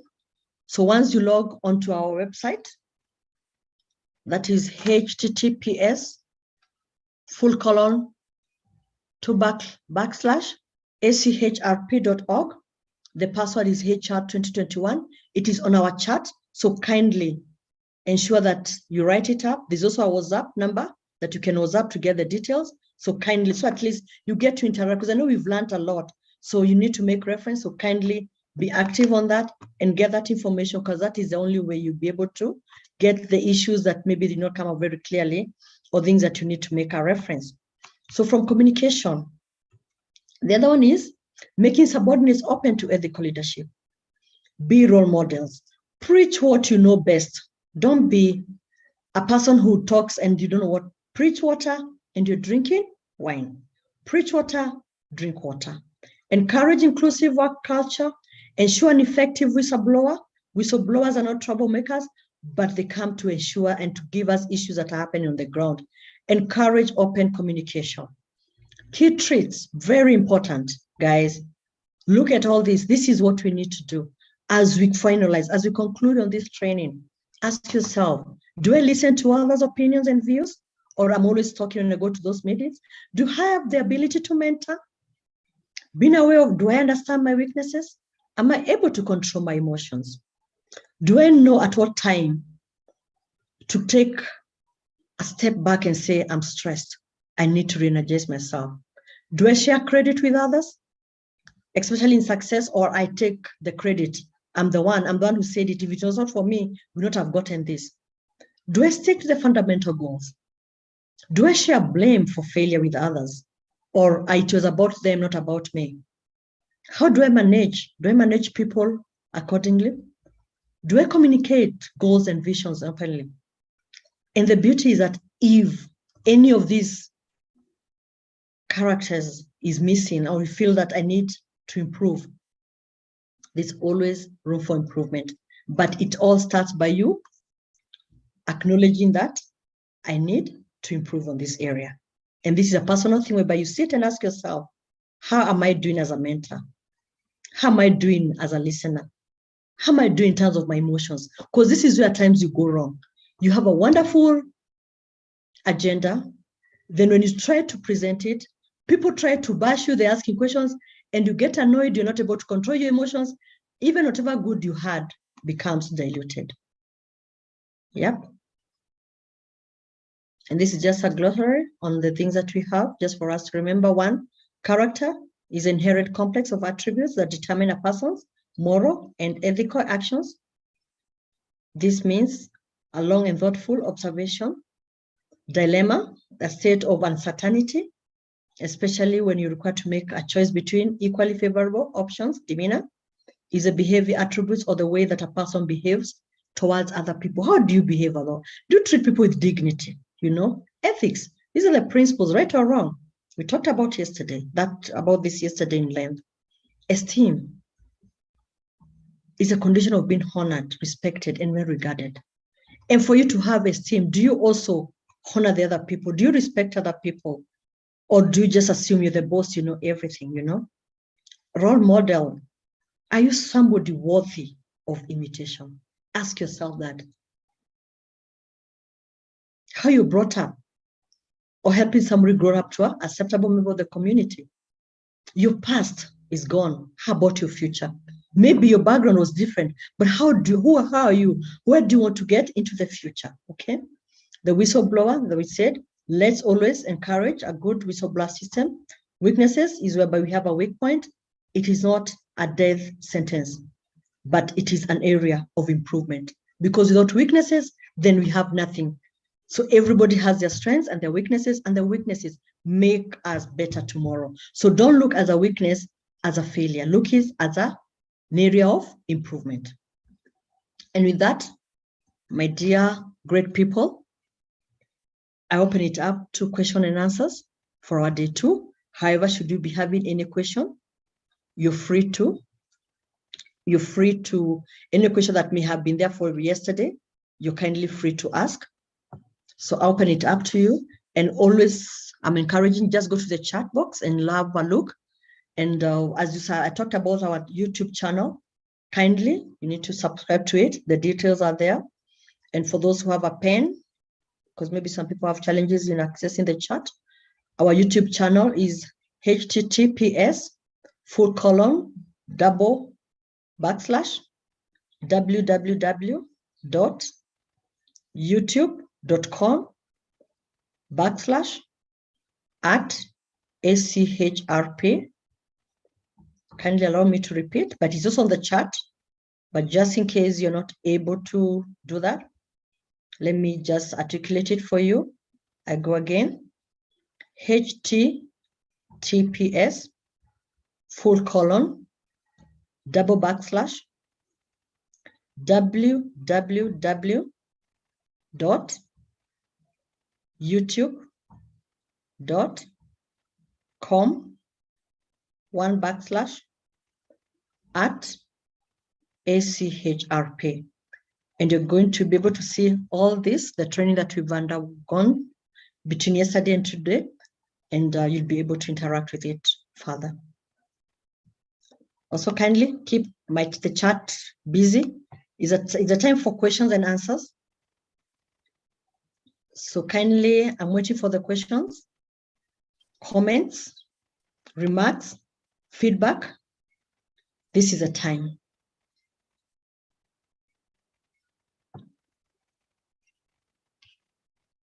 This is a time, guys. As I said, I'm going to play the video. I wanted to play it at the end. Irene, probably I can go first. Yes, please, and kindly give us your name. My name is Lydia. I've been following from YouTube. I've just logged in because I needed to ask a question. Apart from the parameters that you've given us for assessing ethical leadership, I know there are standard tools as well. Probably you can give us a few standard tools for assessing ethical leadership at the workplace. Okay, that's a question from Lydia. Thank you so much, Lydia. Do I respond to that or wait for any other question?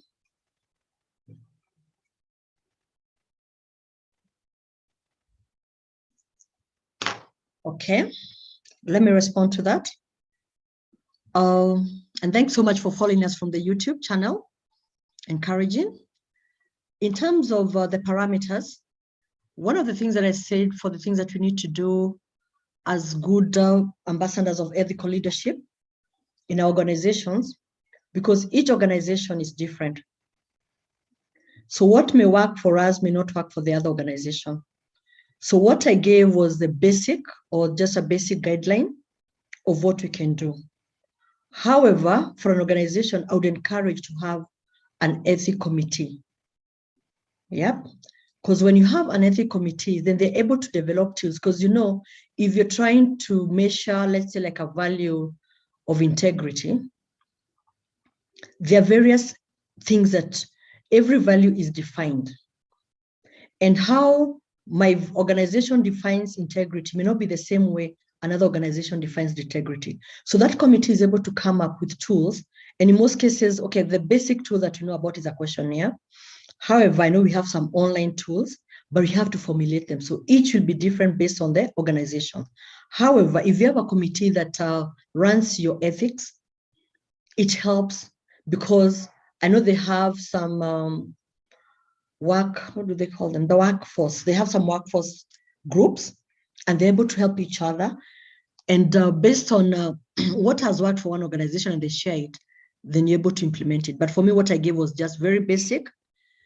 So if your organization would want to work, then you have to work with something that is very acceptable because each organization works on its own. I hope I've tried to answer. And I would also open it up. Maybe there's someone in this forum who may have used a tool, another tool that is above what I've shared. They can give us an example and we can also be able to learn from them. Anybody, kindly, just to respond to what Lydia was asking, whether there are any acceptable standard tools for measuring our ethics index. I open it up just in case there's someone.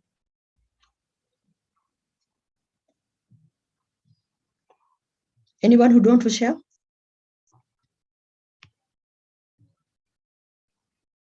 And for Lydia, I hope I've attempted to respond. Yes, you have, Irene. Yeah, I just know of a few, like the ethical leadership questionnaire, but those ones are standard. But probably, as you're saying, it's good to internalize and also see what is available, whether it can be applicable to the organization. So I take your response. Thank you. Thank you so much, Lydia. So any other question, comment?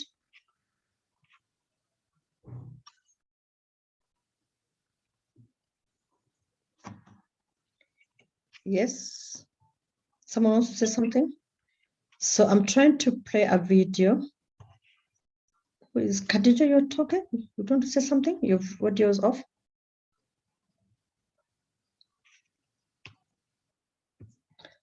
Okay, so I want to play a video as we conclude this training. This is a video on one of our key, I'm sure most of us take him to be our role model. So allow me to share.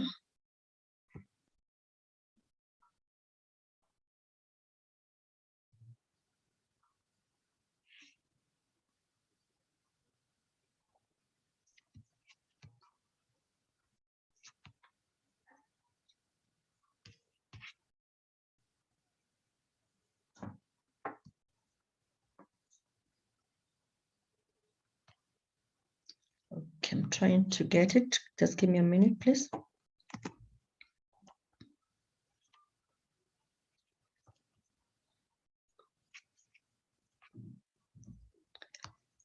Okay, there we go. So it is a video. So once you're done with this, then I think once I play the video, I will want to thank all of you for the participation in this training. And also encourage you to interact with us through our YouTube channel. Sorry, I'm trying to get the video, the YouTube kindly.